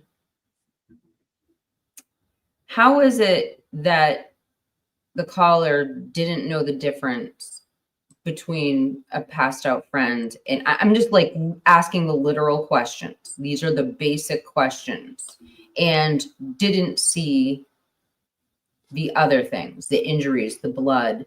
One other point I want to make, when you were just saying, this is directly to what you just said, everything you just said, if that were true, it very likely with everything we're saying, it's sounding really accurate to me. If Xana went to go grab a weapon and the perpetrator got it from her and forced her back towards her room where Ethan was, that would explain why the coroner said the injuries don't match. That's why Steve Gonzalez said, because the K-Bar did all those extensive, I mean, thinking about the amount of wounds that Kaylee had, and, you know, could the knife maintain enough to do gouges downstairs? And I'm so sorry that this is such sensitive material without triggering. This whole show is a trigger warning. How can, you know what I mean? And I understand the K-Bar, depending on how you created the wound, can make different types of wounds, but this makes a lot of sense if the wounds don't match. If the wounds don't match. you know, and I'll stop there because you probably have something to say. And I know you just pulled one up from Giovanni. Right. And I have a lot of respect for Giovanni. And he's a very neutral individual that's always been so respectful of me and even given me advice on ways to improve what I do. So first of all, thank you, Giovanni, for being with us and supporting both Swamp and I and being within the chat. And I have to say, you know what? I'm glad you corrected me. You're absolutely right. You are absolutely right. I don't know why I keep saying I'm here to help. I think I've flown into, you know, some other aspects of where I've listened to other people and it's kind of ventured that way. It did state I'm going to help, which in all honesty points even more so at multi-perps, because I'm going to help to me means you're not doing what you're supposed to be doing. I'm going to help you finish this. Or, I mean, could it be somebody saying I'm going to help as a victim? I guess, but I don't see it. Like, you're going to help, yet nobody called 911, nobody went and got a Band-Aid, nobody, I mean, so I to me, and I appreciate you, Giovanni, for correcting me on that, because that's very key. The difference of wording is very key.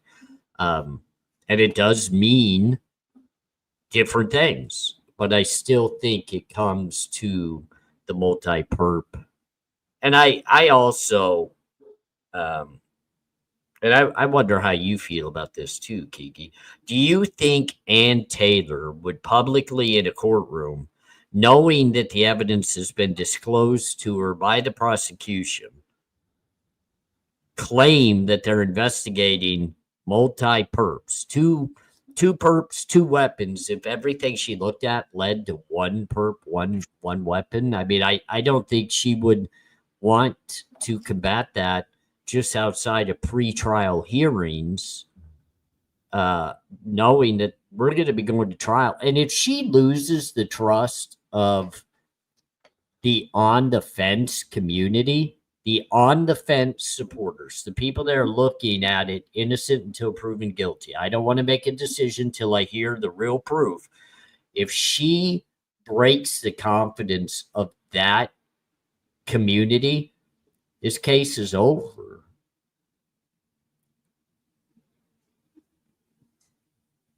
Well, I mean, that's like number two for me, because it's like, okay, so now we have two people with really, really, with reputations that supersede themselves, that are willing to put their careers on the line for Bryan Kohberger's innocence. And it is, how can you be, you know, a logical person and not pause and say, okay, I want to hear what you have to say. Let's hear yours. Let's hear this others. I can't wait for trial. I want to know what it is, but and I don't know if I'm answering your question. You can redirect me after this. But the thing that really is resonating with me with what you said is like, well, one of the things is that one of the leads they're working on, they didn't get until recently.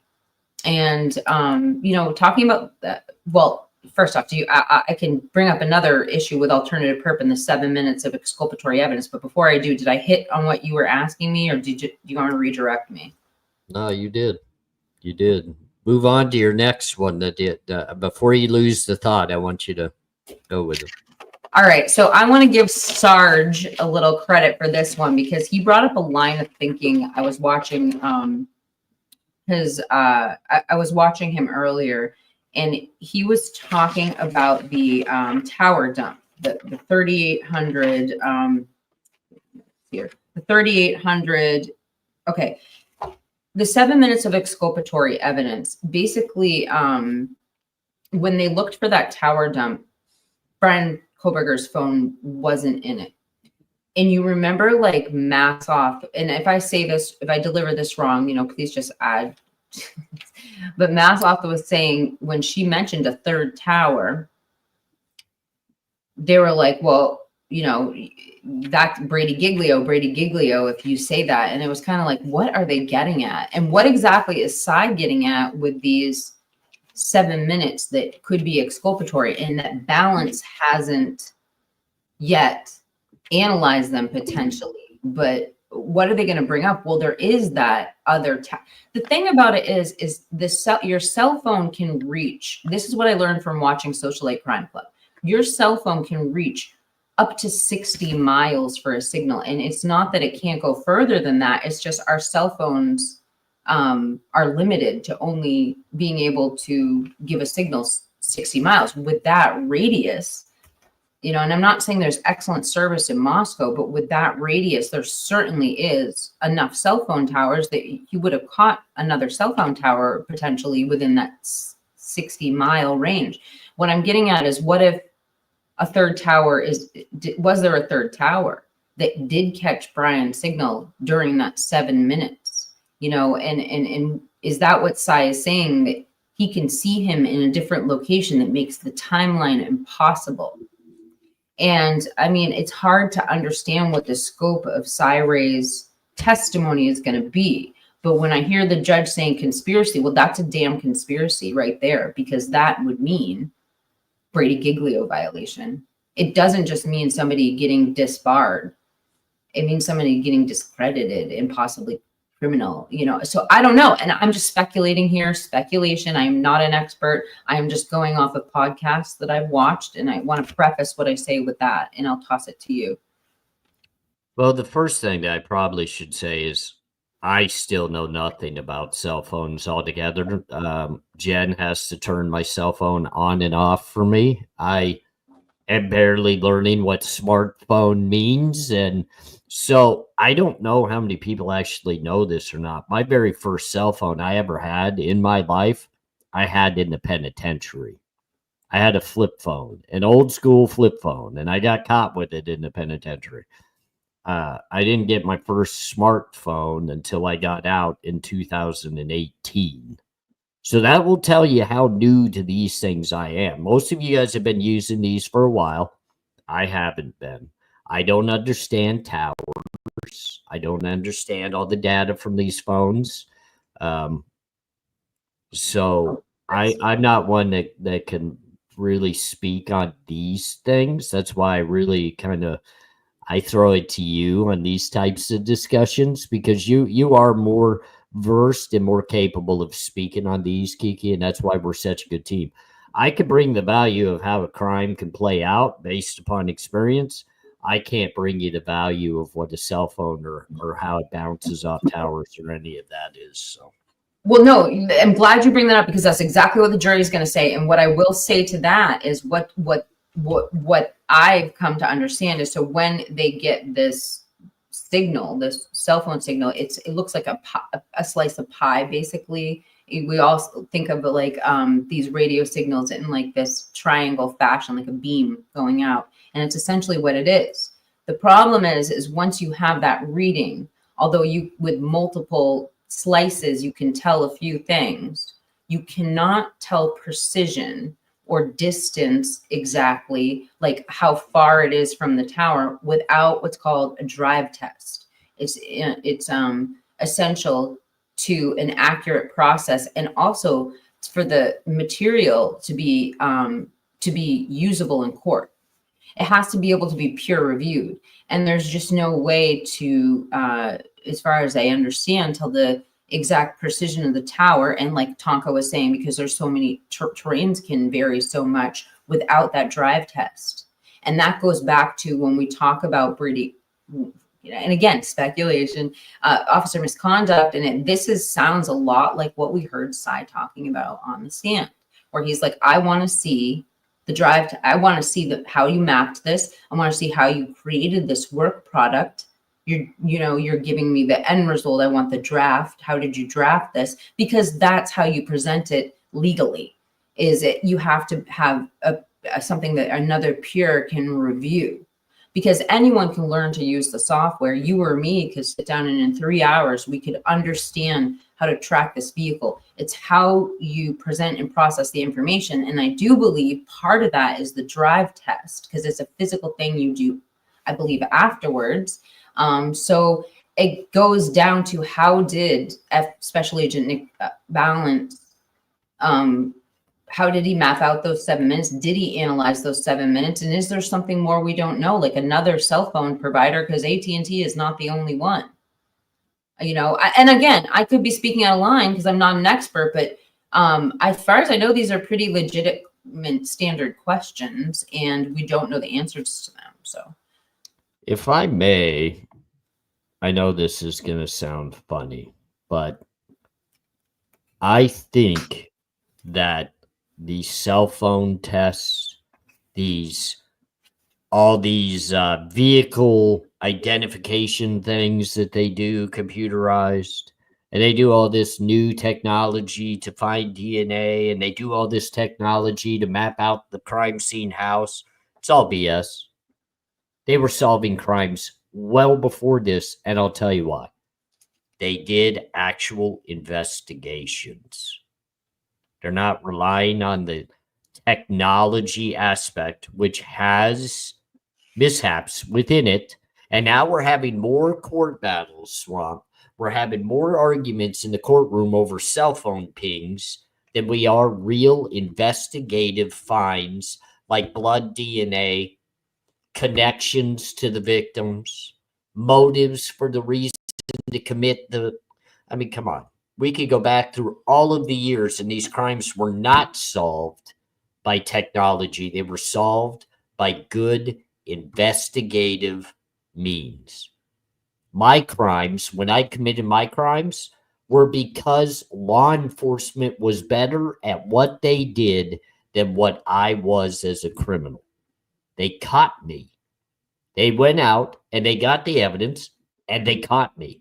Never was a cell phone ping, was never a car identification. They caught me. Like, they went out and investigated. They found people that would be willing to testify. They found actual evidence. And now our arguments over this case, if you really, really get in, like, I don't watch much content anymore. I'm sorry. I just don't. I have the people I like to watch and I love to support. And then I just don't care about watching much else because I find myself frustrated, not at the individual doing the content, not at the things that they're saying. I find myself more frustrated looking at the actual investigation into Bryan Kohberger. I think it's a piss poor investigation. And now we're relying on these backdoor things. We can't even tell the truth about the IgG. We can't tell the truth about the cell phone pings. We can't.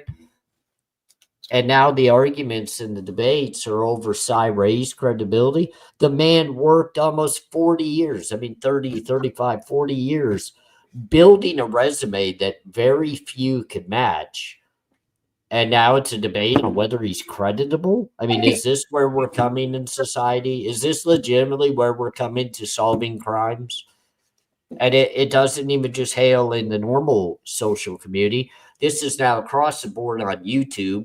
We got the haters, we got the guilters, we got the people that are still innocent until proven guilty. And it's just one big argument because we all know better than the other. I mean, no, that's not the case at all. It's we all believe in the way we feel and we want to present that to people.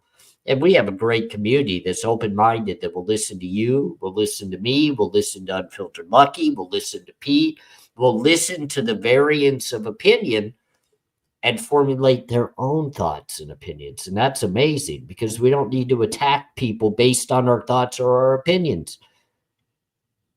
I wish, and Kiki, that's one reason why I support and I respect you so much. And I'm so open to doing this with you is you are open-minded.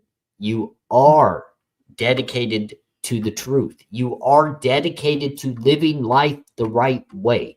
And that's always something that helps me. That helps me as a person. And that's why I want to work with you. People would say, well, that's really selfish. No, because if somebody's willing to help me be a better version of me, I could go out and do the same for others. And our community is real and we're together and we can discuss and we can learn and we can educate and we can be better. I have a hard time now. I don't know what's real or not real anymore. Like, we could get into the discussions of, is there 3 towers? Is there 22 towers? Is there 94 towers? Is there only one? Because guess what? When you hit the YouTube streets, everybody's got a different version of it. Was there blood DNA found at the crime scene? Was there this? Was there that? I don't freaking know, because everybody has their own version of it. All I want to know, and I think you do as well, and the people in our community, from start to finish in this investigation, was the proper procedures adhered to that led you step by step through the proper examination of evidence to an arrest. And I think we can all come together, at least in this community that support each other, and say, it's flawed. There's a problem. And just like you, Kiki, just like myself, just like Pete, just like many others that get some heat on here, they get called this or called that or pointed at for this or that. So did Cy Ray, and that's disgusting, because this man actually dedicated his life to truth. I don't care what he formulated as for the way he built technology or what he did. He sought truth.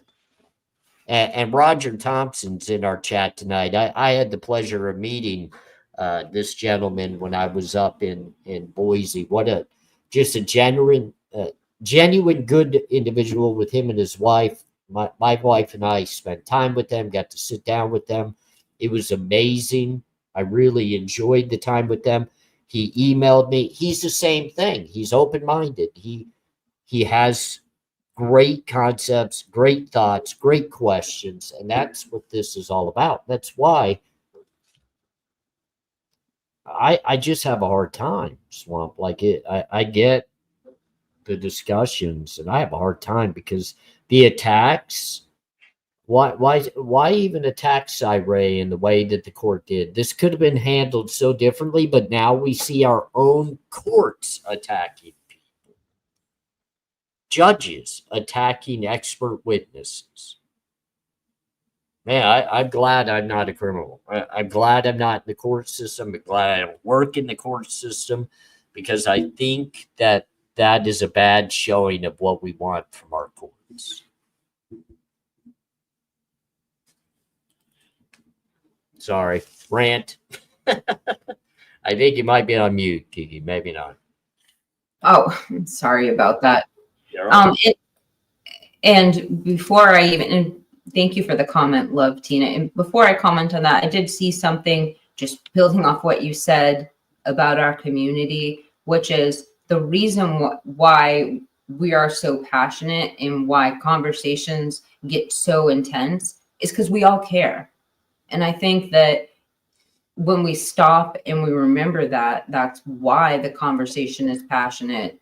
You know, it can cause it can squash a lot of misunderstanding. I wanted to address another thing that, well, I'm sorry. I don't know. Do you mind if I jump to, and you mentioned Roger.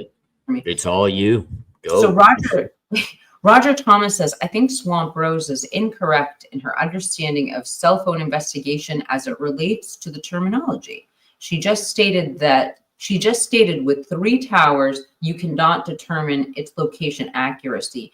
You know, and I'm not speaking on that in specific, but in this case, they were using 2 towers. What I was saying was that in the January, and I misspoke, and I'm sorry about that. In the January 24th hearing, they slipped and started bringing up a 3rd tower. And that's when the judge said, well, if there's a 3rd tower, we have a problem, because there wasn't a 3rd tower used to track this. Now, as far as 3 towers being able to track a cell phone accurately, my understanding is they have a way of positioning it, but without the drive test, it's hard to tell some latitude and longitude different things. And I think that has to do specifically with the terrain, but I don't know.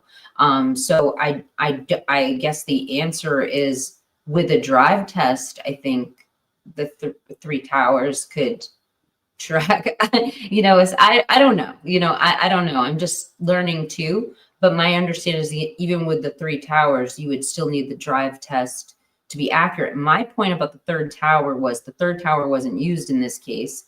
And I'm wondering if that's what they're talking about in those 7 minutes of exculpatory evidence.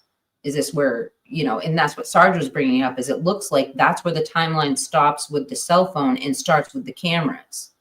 So when they lost him on the signal, they picked it up, you know, down on Palusa, down on Wasu campus. So that's my understanding. And if that's the case, you know, going back to what AR is saying, relying on just generalized police work rather than technology, there's a reason for that, and there could be a flaw. So I think that we're trying to surmise what happened in those 7 minutes of exculpatory evidence. And just to paraphrase, I was bringing up that third tower because I thought, okay, like Sarge was saying earlier, could that be the exculpatory? Was it caught on a third tower elsewhere?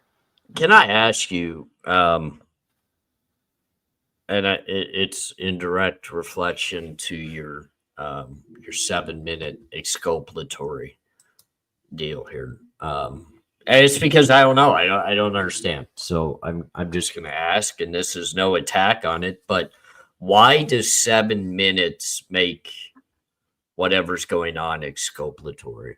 Let me show you. I'm going to present something in my screen to you. It's all marked up and ready to go. And this is the reason why I asked that. And I'm definitely excited for you to tell me because I don't know. But let me erase some of this because it's looks got funny. some good writing on there. But that's not the reason why I asked this. So let's utilize Bryan Kohberger as the suspect.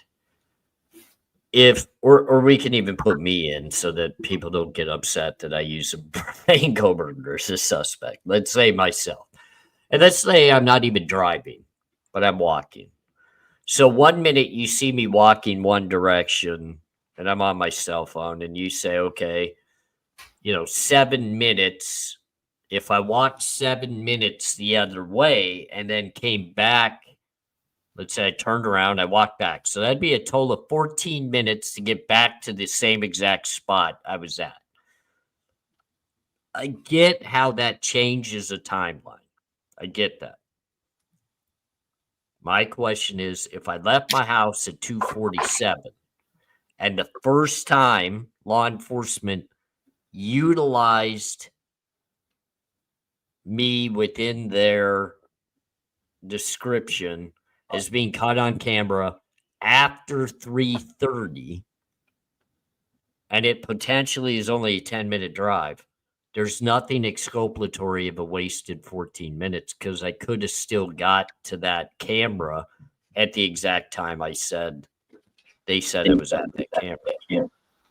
So how do they deem it exculpatory? That's a great question. And so I'll tell you my impression of that. So when, I got my thing right here. So what they're referencing when they're talking about the 7 minutes of exculpatory evidence is what we can read from what we understand. We don't know exactly how the argument is going to go, but from what I understand, this is what they're referencing. And it comes in the defendant's response to that's titled Vague and Undisclosed Expert Witnesses. And this is something from SA Balance. Now, when I read you this, what I believe they are suggesting is that where the cell phone signal, they stop tracking, they start now tracking him on camera. And that 7 minutes would throw off the timeline because the cameras were tracking a car. Now, if they were tracking a car that they can show going in a certain direction, same car, what if they were tracking a car that wasn't Bryan Kohberger's? And I think that's what the defense might be trying to argue, is it's not just that they were tracking him and it would throw off the timeline, that they were tracking a car. And if it wasn't his car, because they have it somewhere else, then whose car were they tracking? And so I'm not saying it proves anything, but I'm trying to understand why they're calling it exculpatory. And furthermore, the arguments from the judge were like, okay, well, what if he hasn't analyzed this yet? Because it sounds like the judge knows what Ann Taylor is about to say about this. And the judge's answer about Special Agent Balance in this reference was, well, what if he hasn't analyzed it? Right. what, and so I'm going to read this real quick just so you guys know what I'm talking about, and AR knows what I'm referencing. So this is page 8, and actually Can you zoom in on it a little bit for me? absolutely. And let me zoom in, and I'm actually going to tell you the title first. So this is reply to the state's response to defendant's motion in Lemony number 2 regarding vague and undisclosed expert testimony. And I'm going to page 8. And we're referencing special agent balance. And he's brought up several times in this document. What the heck? Oh, it's down here. Whoops. But I'm reading this one from this, let me get my highlighter out, from the supplemental disclosure from March, that was filed March 3rd of 2025. And I believe when they say that they have new exculpatory, new evidence that they haven't explored yet, this could be what they're talking about. It says that it goes on to read, this disclosure advises that the court and counsel that S.A. Balance plans to testify by summary from various AT&T records and utilize his own created summary as exhibits in place of actual record. The state has not supplied such documents unless it is PowerPoint. If that is the case, then these documents are data that are the result of undisclosed analysis and interpretation of the data. This disclosure advises S.A. Balance will testify as follows.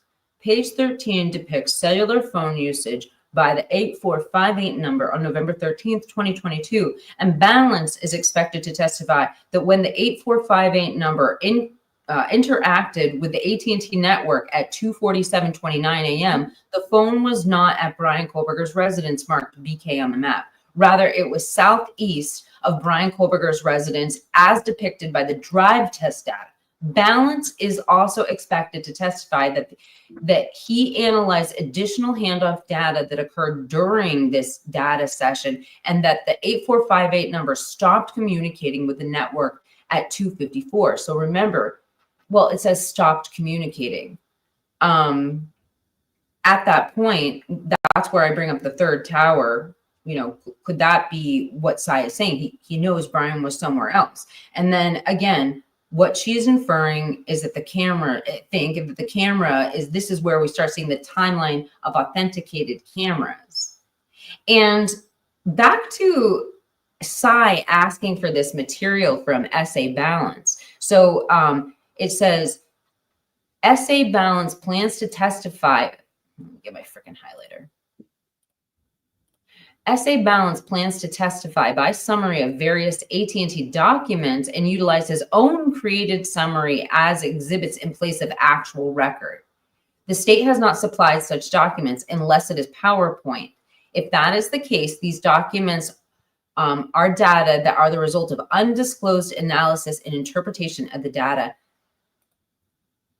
Do you remember, did Sai say they didn't do a drive, like they didn't have the drive test data? Because, I don't know. They're saying S.A. Balance did his analysis another way. And then I go back to AT&T isn't the only cellular courier that keeps records. Is there other records elsewhere? I don't know. It's all questions, but that's what I got so far.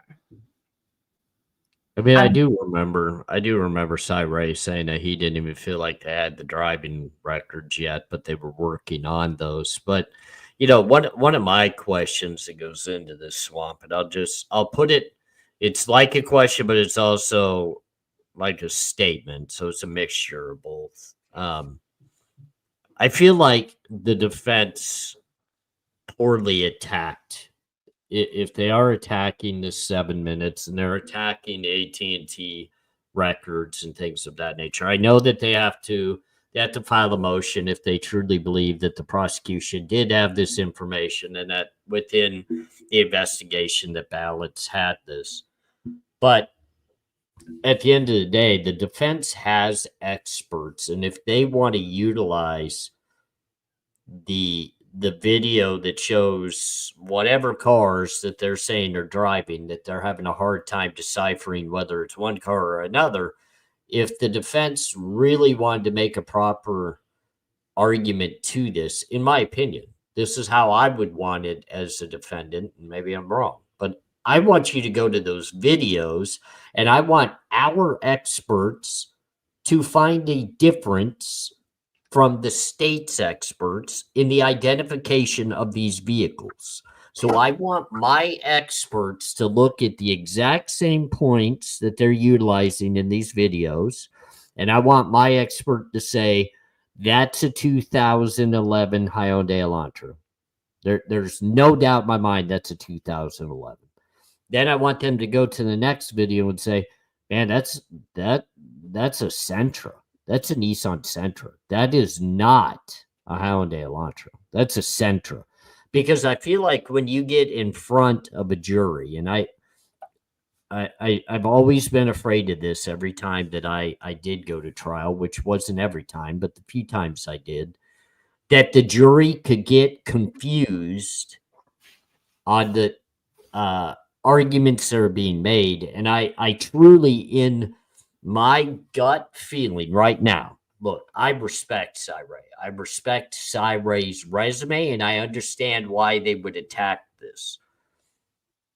But I would not feel settled going to trial that we're attacking cell phone records rather than attacking car identification. Because I think that the 7 minutes at the end of the day isn't going to decipher well to change the opinion of a juror. Okay, so it's 14 minutes off on a supposed early timeline. Okay. You haven't argued the car yet. Like, we need to argue the car identifications.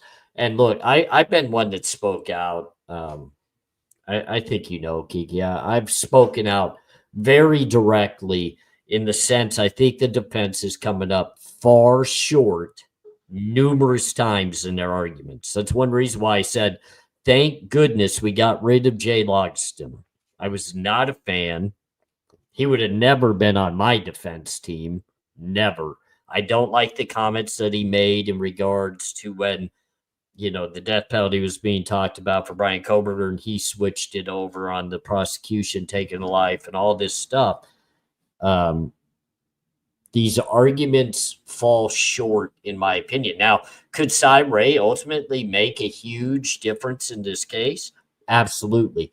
And that will be battling Nick Valance, determining that these records were actually utilized in the investigation. But come out and say that in your argument. Say, hey, look, we have two arguments here.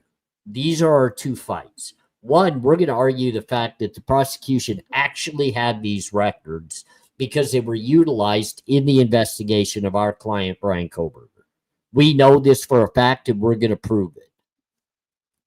Then they could also come and say, now on the opposite side of that, we're arguing the fact they can't identify the same car all the way through, which they've avoided that.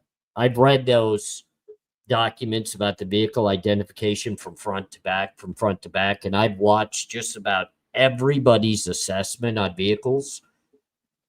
And look, I have two family members that are gurus in vehicle identification. They are contacted nonstop by law enforcement to identify vehicles in the local area.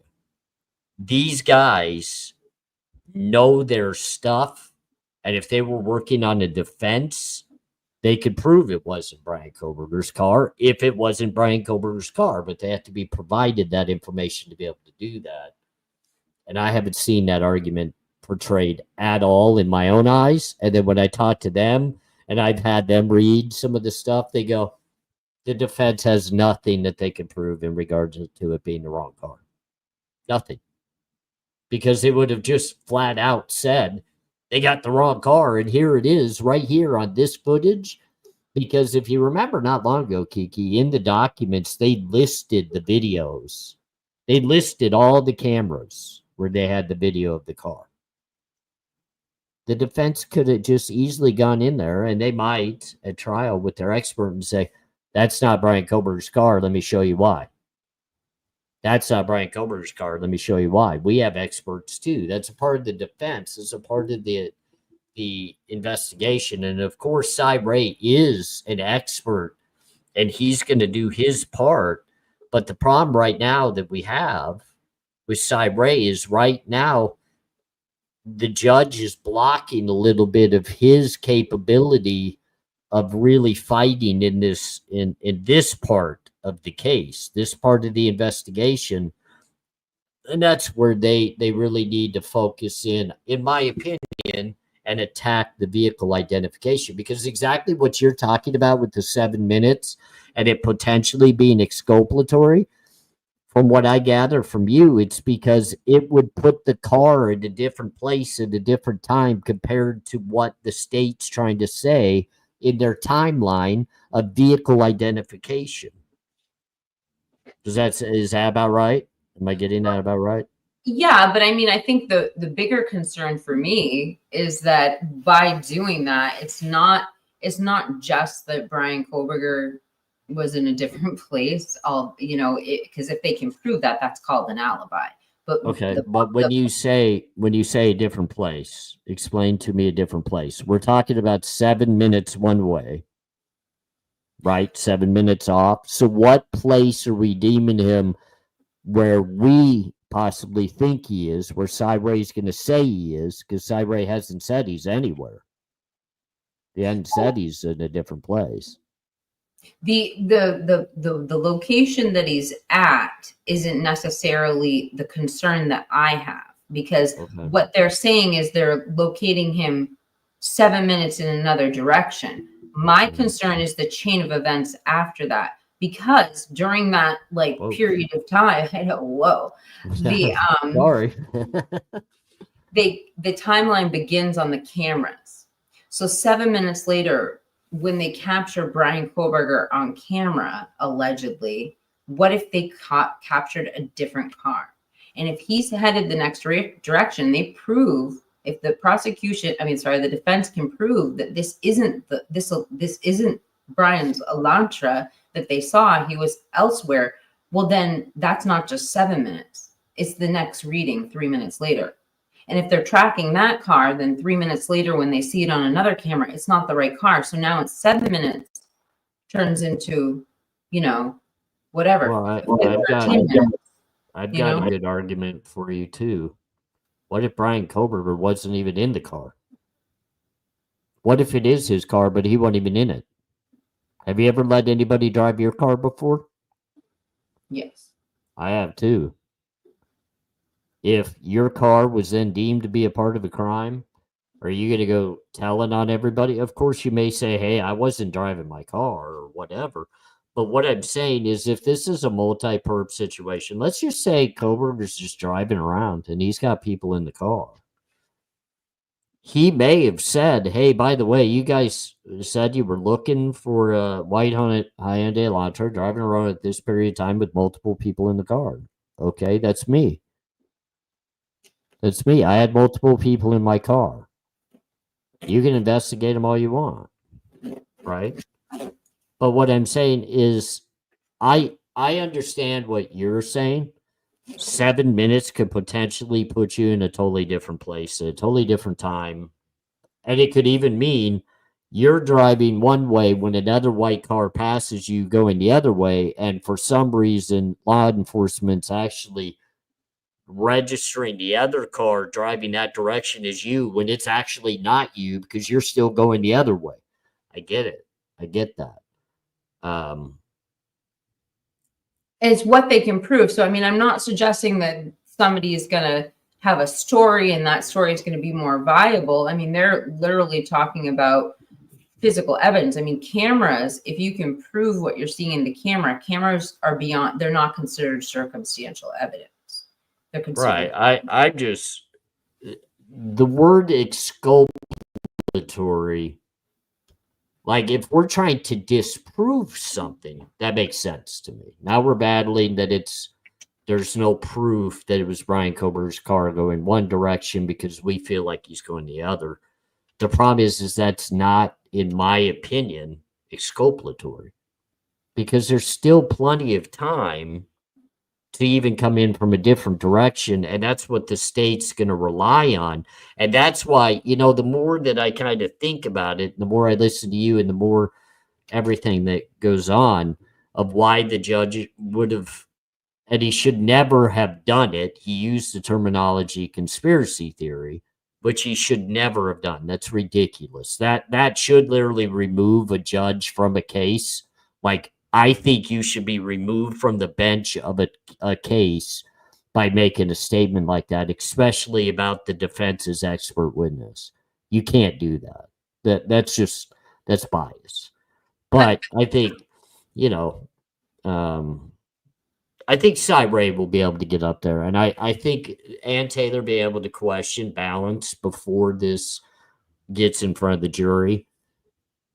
That's going to make a huge difference. I think that she's going to be able to prove a point or she's not. I mean, that's going to be really what happens. And if she does prove that point, I'll tell you now what will happen. If Ann Taylor questions balance with the jury out of the room and a lie comes up based upon the prosecution and based upon the capability of Cy Ray proving his point, the judge will dismiss the case immediately. Immediately. He will dismiss the jury and dismiss the case. That's the way this will go. So that's good that he's allowing them to question balance in advance. I just want to know if that's the case, how many of us actually think the judge is going to allow Cy Ray to be on standby as a rebuttal witness in that same discussion? That's what I'm afraid of. That's what I'm afraid of. Well, okay, like that's to me, that's very provocative to even think about that. But hopefully he wouldn't have a say. If the case gets dismissed, it would be another judge, I would think. But you know more about the process than me. No, but what I mean, okay, let's say we get into the conversation. So Ann Taylor's questioning balance.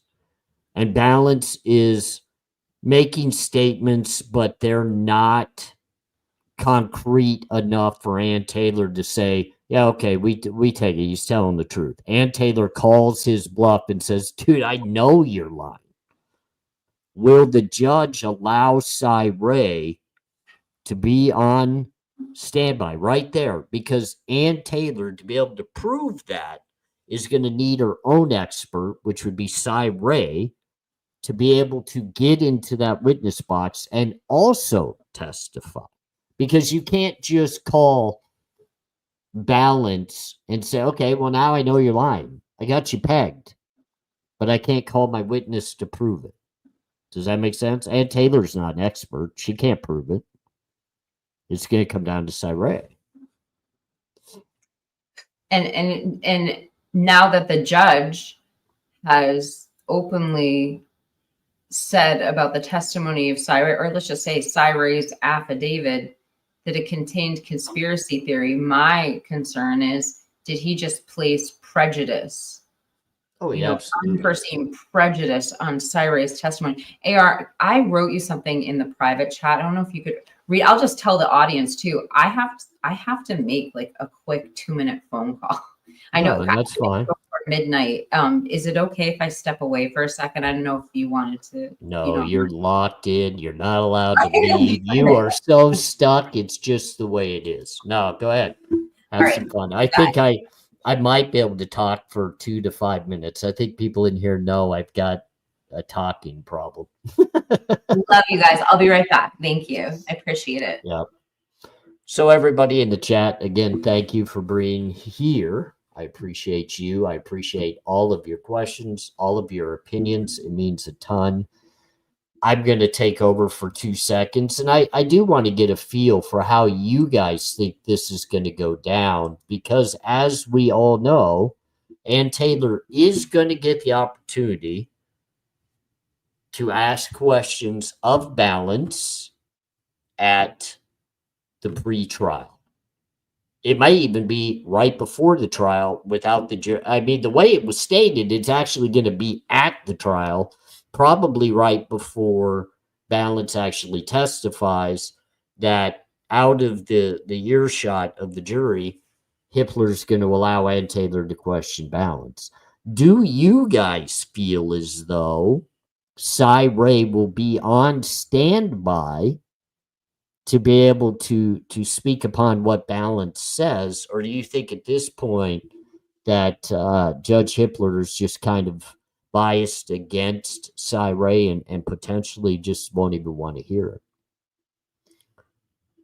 I don't know how the best way for you guys to answer that in the chat is, so I'm kind of following the chat, but I would love to hear from you guys and how you guys feel, because I think that's been a very hot topic outside of the multiple perps and multiple weapons and things of that nature. I think this is very important. And Norma definitely chimed in. She says yes, but Judge won't let him. So I mean, I kind of feel it's going to be shaky to see it. You know, I mean, if this judge is so against the idea of what Cy Ray has brought to the table within his affidavit, I'm just not so sure that he's going to be too open door to allowing him to maybe even testify. So I'm trying to read some of the comments here. You guys have to bear with me as I am still blind as a daybat, but don't usually take expert. So I do know that I mean, they do have the opportunity to be able to call Cy Ray before the trial at pre-trial to go through some of these things. Again, it's going to fall on the shoulders of Judge Hippler to make that decision. And, you know, in my opinion, I think what has happened is just the worst thing that could happen. I think you allow the man to say his piece, present his case. You allow Cy Ray to say what he has to say, and then you rule upon, based upon both sides worth of what they've said and the evidence to support that. But if you don't let Cy Ray get up there, how could he ever project, A, what he's trying to say, or two, even make the attempt to prove that? So I think cutting him off and calling it a conspiracy theory just potentially was actually one of the worst things you could do. And I'm sorry, I'm kind of moving here on the camera. I'm trying to find a better position to where I'm not cut off and where I'm out of you guys' view. So I'm trying to do a little better job here, but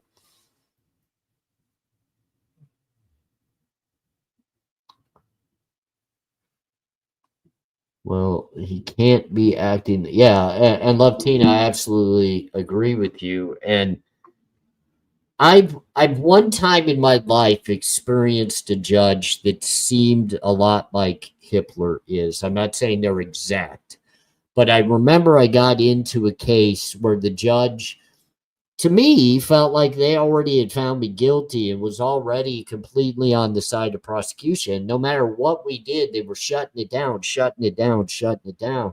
And it's not a good feeling as a defendant that your experts or your witnesses can't even be heard. Allow them to speak, allow them to present what they have to present. I mean, why else are you scheduling these hearings if you're not going to allow the actual battle and the discussion to transpire? If you're just going to cut it short yourself by interrupting and cutting off, you know, the very lawyers that are motioning these things. I mean, they're called arguments in the court for a reason. It's not as if they're actually getting up there and plain out arguing, but it's a motion that's there to be argued. So I think you need to let both sides to speak upon that. In regards to this question, and this is one thing I think that we all want to know. Who do we think that from the beginning that was followed as a potential suspect? I think that is a big question that needs to be answered, and it's sad that I don't think that we're ever going to maybe even know about that because of the fact, you know, I think that they're going to stick with the investigation has been conducted, it's been closed, these individuals were ruled out. So, I mean, unfortunately, let's really think about this, ladies and gentlemen. And this is why I scream about the investigation in the IDAHO4 case. And I know I kind of poke at it like it's somewhat funny, but it's really not. I truly believe it was a really bad investigation. And when people say people were cleared too early, they were cleared because they weren't investigated properly. So at this point now, where do you turn if Bryan Kohberger is found not guilty or exonerated of this crime?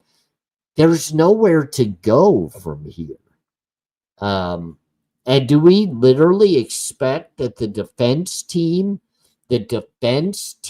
actually has to prove who committed this crime? Do you want the defense team to have to be the investigators of the quadruple homicide in Moscow, Idaho, and they have to go out and find the real and true perps of the crime? That's not the way this should work.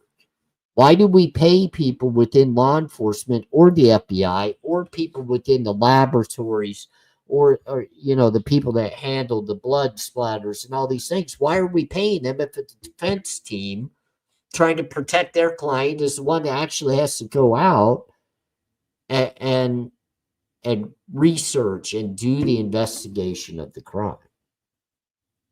I mean, that just doesn't make sense to me. That doesn't make sense to me at all. So I when you do this bad of an investigation, everybody should be upset. Everybody should be upset. And then the outrage that's going to come when Bryan Kohberger, if Bryan Kohberger is exonerated or found not guilty, or this goes to mistrial, where do you go from there? Where do you go from there? If this goes into mistrial and the prosecution has to refile charges, what more evidence could they potentially bring to the table against Bryan Kohberger than what they're already bringing to the table?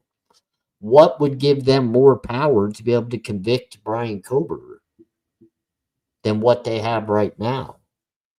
That should be a worry across the board as well.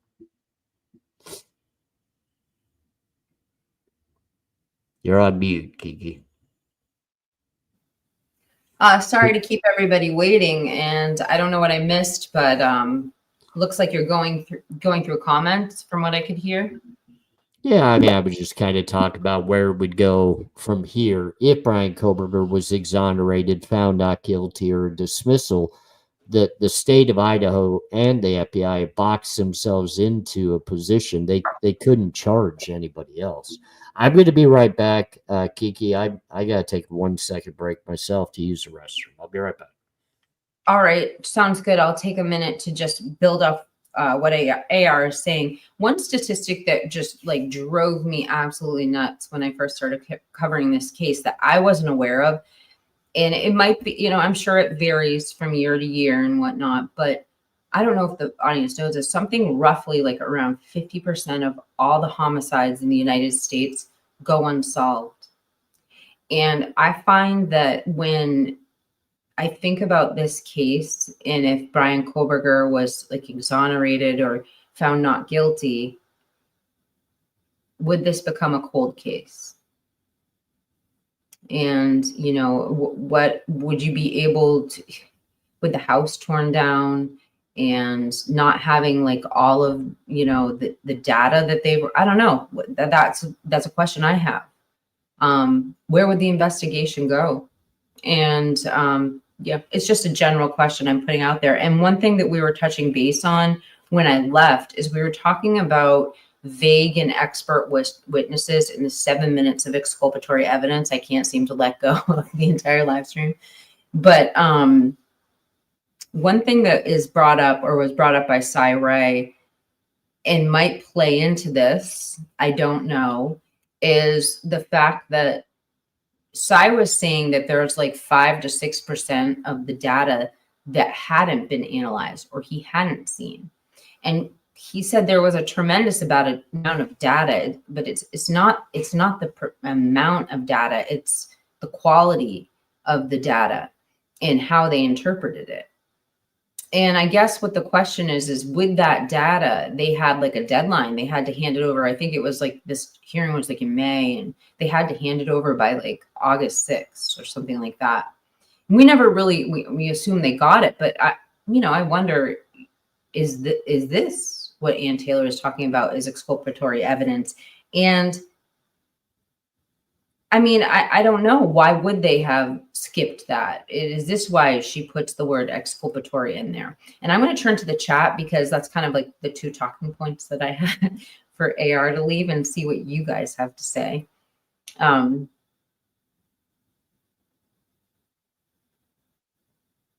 And by the way, thank you to the chat and thank you to my mods for being here. I really appreciate you. I appreciate the viewers. We know you could be anywhere tonight, so thank you for welcoming us into your living room. So Tilliu 3303 says, AR is right. Using the term conspiracy theory as a judge is a rookie mistake. I expect someone of that caliber, that polished, with that much experience in the public eye to not have a excited utterance like that. And I mean, especially we saw like the tremendous control he has over his vocal tone. Like, yeah, I agree with you. And then Heather says, drive time testing done at irrelevant times and places. And again, it goes back to this type of like work product that Sai is talking about. It's only viable if it can withstand peer review. Let's see. Oh, Twiz says, the documents say over 90% wasn't mapped by balance. Yo.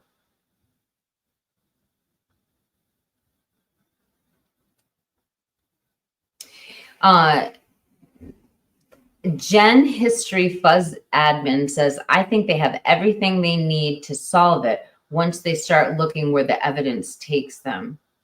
And I mean, I don't know. Yeah, they have a lot of data, but we do also know that there are alternative suspects. There were alternative suspects, and Ann Taylor is working on another suspect. So you're very well, Gen History Fuzz Admin. You very well, they could have something else. So anyway, I was just touching base on the fact that 50% of homicides in the US go unsolved, although that number can fluctuate.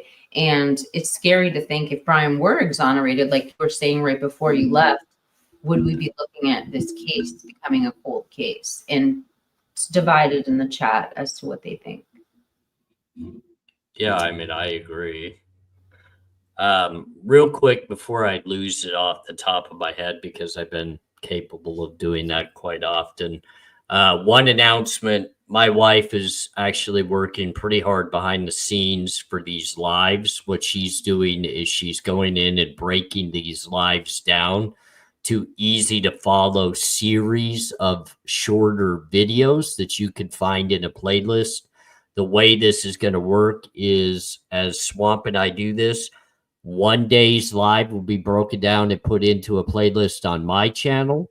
The next live will be broken down and put on Swamp's channel as a playlist. So both of us will be able to showcase our shows for all of you. And that way you can follow and support either creator you want or both of us. But my wife has started that process to make these lives a little bit easier to follow. And then you'll also have the live version that you can watch in the full length. Good Lord. I told you I was going to forget stuff that was on my mind. But that's one thing I wanted to say. Because we do understand 2.5 to 3 hours is hard to always sit through. You guys do have lives. You have a lot of work. So we want to make it to where you could follow an actual playlist and try to make them 20 to 30 minutes long. And that way you can make it through with a little bit more ease. Oh, that's wonderful news. Thank you. Thank you for everything that Jen does for us. Thank you, Jen. We appreciate you. She's definitely getting creative. I'll show them. Show it. Okay.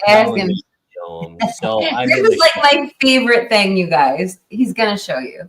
So I do know that, everybody knows that my wife has a channel of her own that is her passion. It's her dogs. It's just really what she dives into and really enjoys doing. And I support her in that. Unfiltered Lucky's going to be supporting it. Kiki supports it. Pete supports it. But it's Pitties Go Stripping is the name of the actual channel. But now she's actually working. She custom designs everything herself. She spends, let me tell you, ladies and gentlemen, it's like hours that she puts into these things. So here's a t-shirt. She does this all on her Etsy, which is, I guess I could post that in the chat. Nobody, you don't mind, do you, Kiki? Of course not. Please. I'll give her a little bit of love. Why not? If I can figure out how to do this, I will. But, good Lord, just go straight. It won't let me do it. All right, somebody, stupid. I'm just not any good. But anyway, she's on Etsy. It's under Pitties Go Stripping. I wanted to put the link on there, but I'll put it somewhere. But she does different things, all the different merchandise from coffee mugs to coasters, funny little things utilizing the dogs. It's fun. I don't know how to say it, but as you can see, she's got all different things here. Hats, t-shirts, different sayings. Everything is protected in purchase. Everything is shipped immediately. And it's all done by professional companies, so you never have to worry on whether you're protected in your purchase or giving up any of your private information.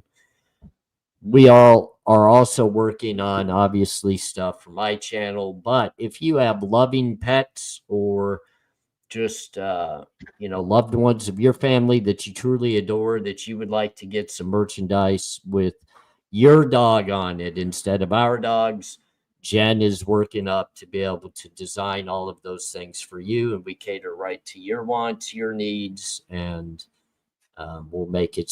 She's a true artist herself, and whatever she can't do via computer, I can draw out with ink pen, and then she can scan it into the computer and utilize it, so I can create designs for you by hand as well. Just don't ask me to. But it's kind of fun. So Swamp thought it was fun. She thought I had to for sure show this. So I'm sorry. Show me your pitties. That's pretty funny. I'm sorry. That's cute. That's cute. If I knew how to zoom in on that, I would. But there you go. Pitties Go Stripping, and some shirts say "Show me your pitties." So if you guys have pit bulls, it's kind of something funny that you can walk up and down various streets with and show them your pitties. Anyway, that's a little shout out to my wife. But good job, Jen. That was very witty. I like it. I also wanted to take a moment because I don't think we had a chance yet to thank two people who gave us, a super chat and a super sticker. I want to start with Moto Man Max, and I'm so sorry. I haven't seen you in the chat. I don't know if you're still here, but I don't think we got to this question. And I'm sorry if we did, AR, but I just want to make sure I'm not forgetting it.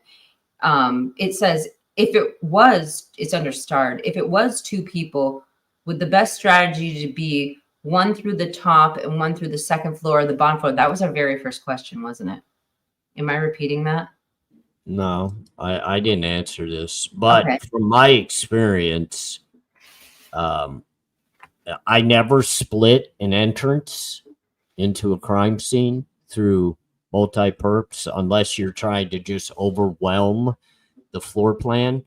So in that case, you would have a perp come in the second floor, a perp come in the front door. The front door attacks everything on that level. And the second floor is more individuals that could split between the second and the third floor. I would never try to propel up to the third floor because now you're at a complete disadvantage. Everybody just runs down and away from you. So you never want people running down in this type of situation. You want to keep them contained. And the only way to do that is to protect the front door and the glass slider. I believe everybody in this crime would have come in through the actual slider, made one person went right, one person went left, and then they met back up in the middle. That's my opinion. And I know, you know, and I don't even think it boils back to when it makes the theory of multiple perpetrators so viable when you look at it from a criminal's mind's perspective. Because you're looking at your entry and exit points, and you're not going to leave that blind spot with the proper planning or experience. And the other one was, I'm trying to think, I forgot the other thing a criminal always does. I'm sorry. We'll go on to the next question. So, I mean, this is a great point, and I love Annie Ruler. I've gotten to know her over time, and I want to say a big thank you to you for the love and support, as you're always here for Kiki and I, but, you know, she's been very gracious for a very long time towards my wife and I. A car in this situation is a no-no altogether, but the way this car deemed to have circled this crime scene. And look, ladies and gentlemen, I'm going to make a clear statement. I don't think this car did what they said it did. And if somebody did actually go in and around and drive around and around this crime scene, I think it's numerous vehicles, and I don't think it's perps. But you're right. You don't come in one way and then drive right back out that same way. And one thing we used to talk about amongst, and you know, it's sad that I'm actually confirming the point that they say criminals talk to other criminals to better their craft. Well, yeah, sometimes they do. I'm not going to deny that. Unfortunately, sometimes they do. But the one thing I did always hear people say is if you drive in one way, you're potentially being caught on camera coming in that way. So why would you want to drive out that very same way and give them an actual picture of your license plate on the way out? So I agree. There were other options from what I understand, but the best option in this case is you just don't bring your car. I mean, do people realize, like, if he had parked just even over by Banfield, yeah, he would have been on camera around Banfield, but that doesn't put him in the crime scene area, so cops may have just overlooked that. But there's a lot of places he could have put his vehicle that would not have been on the radar. He, she, whoever did this.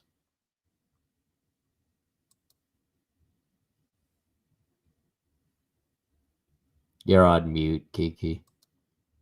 And then I couldn't find the right screen because I have like 30 tabs open, and it is breathtaking when we start looking at it from the criminal perspective, because it goes beyond the little things that we thought were so obvious. Like, if this is a criminology student who committed this, why would he not have an alibi? Why would he bring his own car? Why would he bring his cell phone? And now we hear all these other little things too. The multiple blind spots, the weird entry and exit points of the house, the fact that a vehicle going one way, looping around multiple times, allegedly coming multiple times before that, and then leaving the same direction so a camera could get the other angle of the car.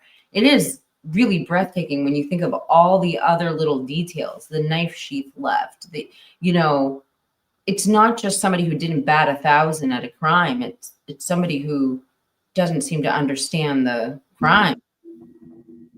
I don't know. It's just very, very enlightening listening to the criminal's perspective tonight in that last statement. And I'm sorry, I know you're trying to get to another question. Well, no, I was trying to add to what you're saying. So let's really dissect this for a minute from a criminal's aspect of things. The car is outrageously stupid. The cell phone, how does this kid, I call him a kid. He's not a kid. I shouldn't say kid.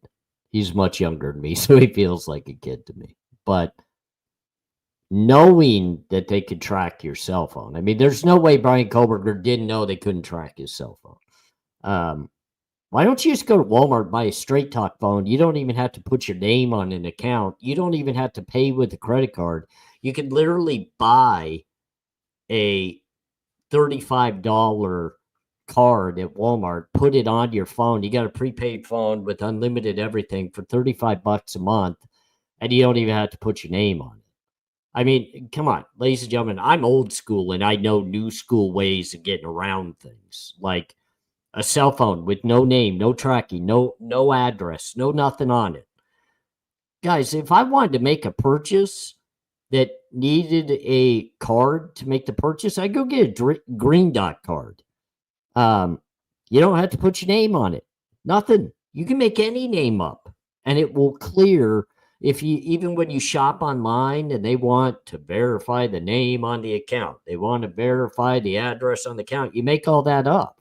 You don't have to put any legitimately real information on there. It's a green dot card through Walmart. And guess what? It comes back to nobody. So anybody that wanted to make purchases like supposedly Bryan Kohberger did, it would never come back to him. I mean, the mistakes that are legitimately made on this is it's amateurish. And if it's amateurish, then people need to stop finding him guilty based upon the fact that, you know, he researched it. He was so prepared. In translucence and IP address, why the hell would I use a computer that's mine? You know, you can go places where the IP address doesn't come back to you.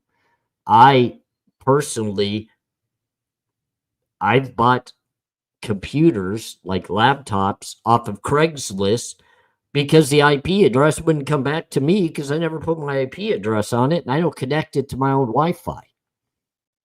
You can't get me on a laptop. You can't connect me to an IP address because it's not my name. So, come on. This guy is supposedly PhD. I mean, I read the paper that he wrote, the thesis in regards to the crime scene and the things of that nature. It was good. It was very well written. It was very law enforcement well written. That's not a criminal's writing. That's not a criminal's wording of how you would clean up a crime scene. That's law enforcement. That's trying to get a job working with law enforcement type writing. Stop trying to portray that as something that could show that he was prepared or capable of this crime. It's not. It shows that he was in direct want to work for law enforcement, and he was working towards that through his education. I'd like to just add one little snippet to the whole college essay evidence that they turned in, which is when you research the course, it's interesting because the course is actually, he's writing the protocol for crime scene photography. And so, I mean, yeah, obviously the knowledge would be helpful if you wanted to commit a crime, but that's not the, you know, that's the protocol for taking pictures at the crime scene. So it does feel a little bit misleading. And just on that same note, that evidence is being allowed and is not going to be in limine. And I didn't quite understand the judge's argument on that. He said, you're allowed to include things like that if there was evidence of a prior crime with that thing they're submitting, that college essay. And I don't know how you deem evidence of a prior crime. I mean, maybe it's because he was studying crimes and it was a crime scene they were studying, but I don't know. It was interesting that that was allowed in. It seems, I don't know. I'd love anyone who knows a little bit more on the legal aspect of that, because I thought the clear acceptance for that was if the material was involved in knowledge of a prior crime. I don't know. So, and I'll turn real to quick before I jump into that. Jeremy Pearson became a YouTube member. We both completely appreciate you and your support. Thank you so much. In regards to, you know, what you're speaking upon, I absolutely agree with you. I do believe that the judge, not only in regards to that document, but also in reference to the traffic stop, he had issues with that traffic stop being displayed as well. And they're still having to work on how to better redact that and make that appropriate to be utilized at trial, because he didn't feel as though showcasing that traffic stop was appropriate because it could showcase the fact that Bryan Kohberger argued with them about giving over his phone number and things of that nature, which is not a crime. And they don't want it to be showcased as if it was. So, I mean, I get, it's just so hard because I get frustrated that, I want this to all make sense. I really want every case that we look at in true crime to make sense. But if it really did that, nobody would be interested because it would be boring. Everything would just be like, well, it's solved. It's the same thing as the last one. And okay. And this one is nothing like that across the board. And there's many cases out there. The one thing that, I will admit to, and we're seeing it in a couple of various cases, not only the Bryan Kohberger case, but also the Luigi Mangione. You're talking about some highly intelligent individuals that are now being charged with crimes. Could they potentially have known what they were doing and played the system? Maybe. But a lot more goes into that than just knowledge and coming from kind of the background I have. Look, I was an intelligent young man. I was well educated as well. I did well in school. I thought I had pretty good common sense. I knew right from wrong. I could solve calculus and physics and everything else and do well with it all. At the end of the day, though, to become at all capable of committing a crime, I had to experience it. I had to get the feel of it, and I had to know what I was doing to get better at it. The first time, the first time I broke into a house, man, it was a disaster. It was not good. I got out of the house, thankfully, but I didn't get out with anything that I went in there for, but I got out. And that was the first learning lesson for me. And I don't think the person that committed the IDAHO4 crime, or even someone across the board in the United States that completed the crime in New York City, in the Luigi Mangione case, I don't think these are non-experienced individuals that were able to pull these off. Is there a sense that a non-experienced person could have helped or been a part of? That's a different conversation. Did they pull it off themselves? No way. No.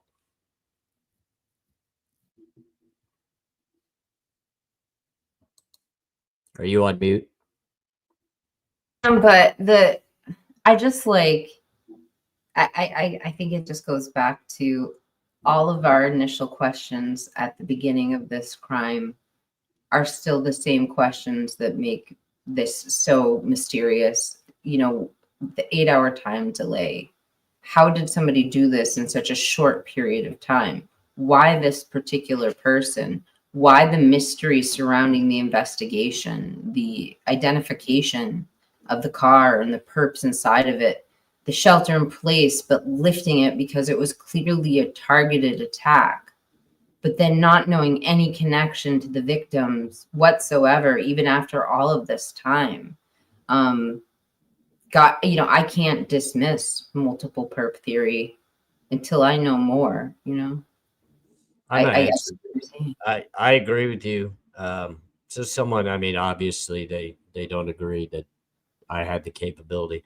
Let me put this out there. I was on an engineering and an architectural design scholarship to go to college after even starting my criminal history because I had excellent grades in school and I was far advanced in my classes. Yeah, I took calculus. I took trig. I took geometry all the way to the fullest levels. I took physics. I took all of it. I loved it. Those are my favorite subjects. I can't stand English. I can't stand history. I want nothing to do with those. I don't even want to be in a classroom for those. I didn't like chemistry. I didn't like sciences. I liked math and I liked designing things. And over time, as I got older, I enjoyed diving into law and I liked learning things within the law spectrum as well. But I'm not a capable lawyer or anything of that nature. But, Math, I really enjoyed math. So calculus and trig and geometry, favorite subjects, can still do them today, have no issue with any of them. I have people reaching out to me to help their children get through high school calculus, trig, and all their classes. So love it. Hey, I just want to build off what AR is saying too. I don't know if the audience know this, but AR almost went on a full scholarship to Washington State University on a full golf scholarship. I did. So I was a great he did golfer. really well in school. He was a great student. I'm sorry. My father, my uncle, my grandfather all played pro golf. I had a cousin that was the head pro in Texas as a golfer. I grew up in a great golfing family. I obviously wasn't tall enough to play any other sports or big enough, but golf was very, very big in my family. And if I had acted appropriately and not gone down the wrong path, I could have had a lot of potential in a lot of ways, but I just threw it all away. And now today I just live a normal life and I'm proud of that. So it's not always about AR. I'm not sure why you venture over to my channel, considering I see you day in and day out on other channels just bashing me. I haven't blocked you yet, and it's because I just enjoy your trolling. Like, I enjoy it, but it's always about AR. No, this is about the IDAHO4. This is about Bryan Kohberger. This is potential suspects and other people involved in the case. It's not about me. It's not about me at all. You just make it about me for some reason. Sorry. Kiki, why don't we spend a couple of minutes? We'll get this wrapped up. We'll say our love and our goodbyes to our crowd. There's always another night. Just real quick, I want everybody to know I will be venturing over tomorrow night to be a guest with Pete, Murder Metal Mayhem. And then I know Kiki and I have more plans to dive back into more subjects, as she has always got great research and great topics to dive into. And it's always a pleasure working with her, so I'm excited about that. But don't forget to jump on tomorrow, catch a little bit of that Pete, Murder Metal Mayhem, as he's going to bring out some of his unique views, as we're also going to dive into the multi-perp aspect from his visuals and his unique perspective, and I'm looking forward to doing that as well. I'm really looking forward to seeing that show. I have been enjoying Pete's videos a lot. I've watched several of them today, and I can't wait to see you guys collaborate together again. I love your shows. And what I wanted to say is, you know, we've had so many people in chat. Our chats have been so strong tonight, and I want to remind everyone that we know you could be anywhere. We're just very grateful you welcomed us into your homes tonight to listen to what we have to say, and thank you very much. And I'd also like to take a minute to thank the live chat, who's been so active that it's almost impossible to keep up. I'll pause on a question, and I have 30 more comments before I even get a chance to read it. So it's incredibly helpful. We always go back, and we always, well, can't speak for AR. I always go back and look at the chat afterwards, both of them, because I'm really interested in what your real-time reactions were to what we're saying. And it's just, we are so grateful for the people who participate in the live chat and to our viewers. You know, whether you made a comment or you're just casually watching, or this is your first time watching, we really appreciate you. Our channels, they're not a person. It's not AR. It's not me. Our channels are a group of people, and we are nothing without you. So we just appreciate you tuning in to listen to what we have to say. And that is it for me tonight. My name is Swamp Rose. Please, and before I turn it over to AR, for the people watching on my channel, please take a moment to visit over to AR's channel, A Convict's Thoughts, and give him a like and a sub. And if you do leave a comment, please let him know that we sent you here on this channel. So that's all I have to say. Everybody from my side, please do the same. Miss Kiki is always a great companion to do this with. She's such a pleasure to work with. I definitely back her and support her 110%. I'm excited to work with her every chance I get the opportunity. as well as many of the others that are here within our community, within our chat. You guys are all very special, very dear to us. And many will want to point the finger and say this is all about AR or this is all about Kiki or whatever they feel like they want to say.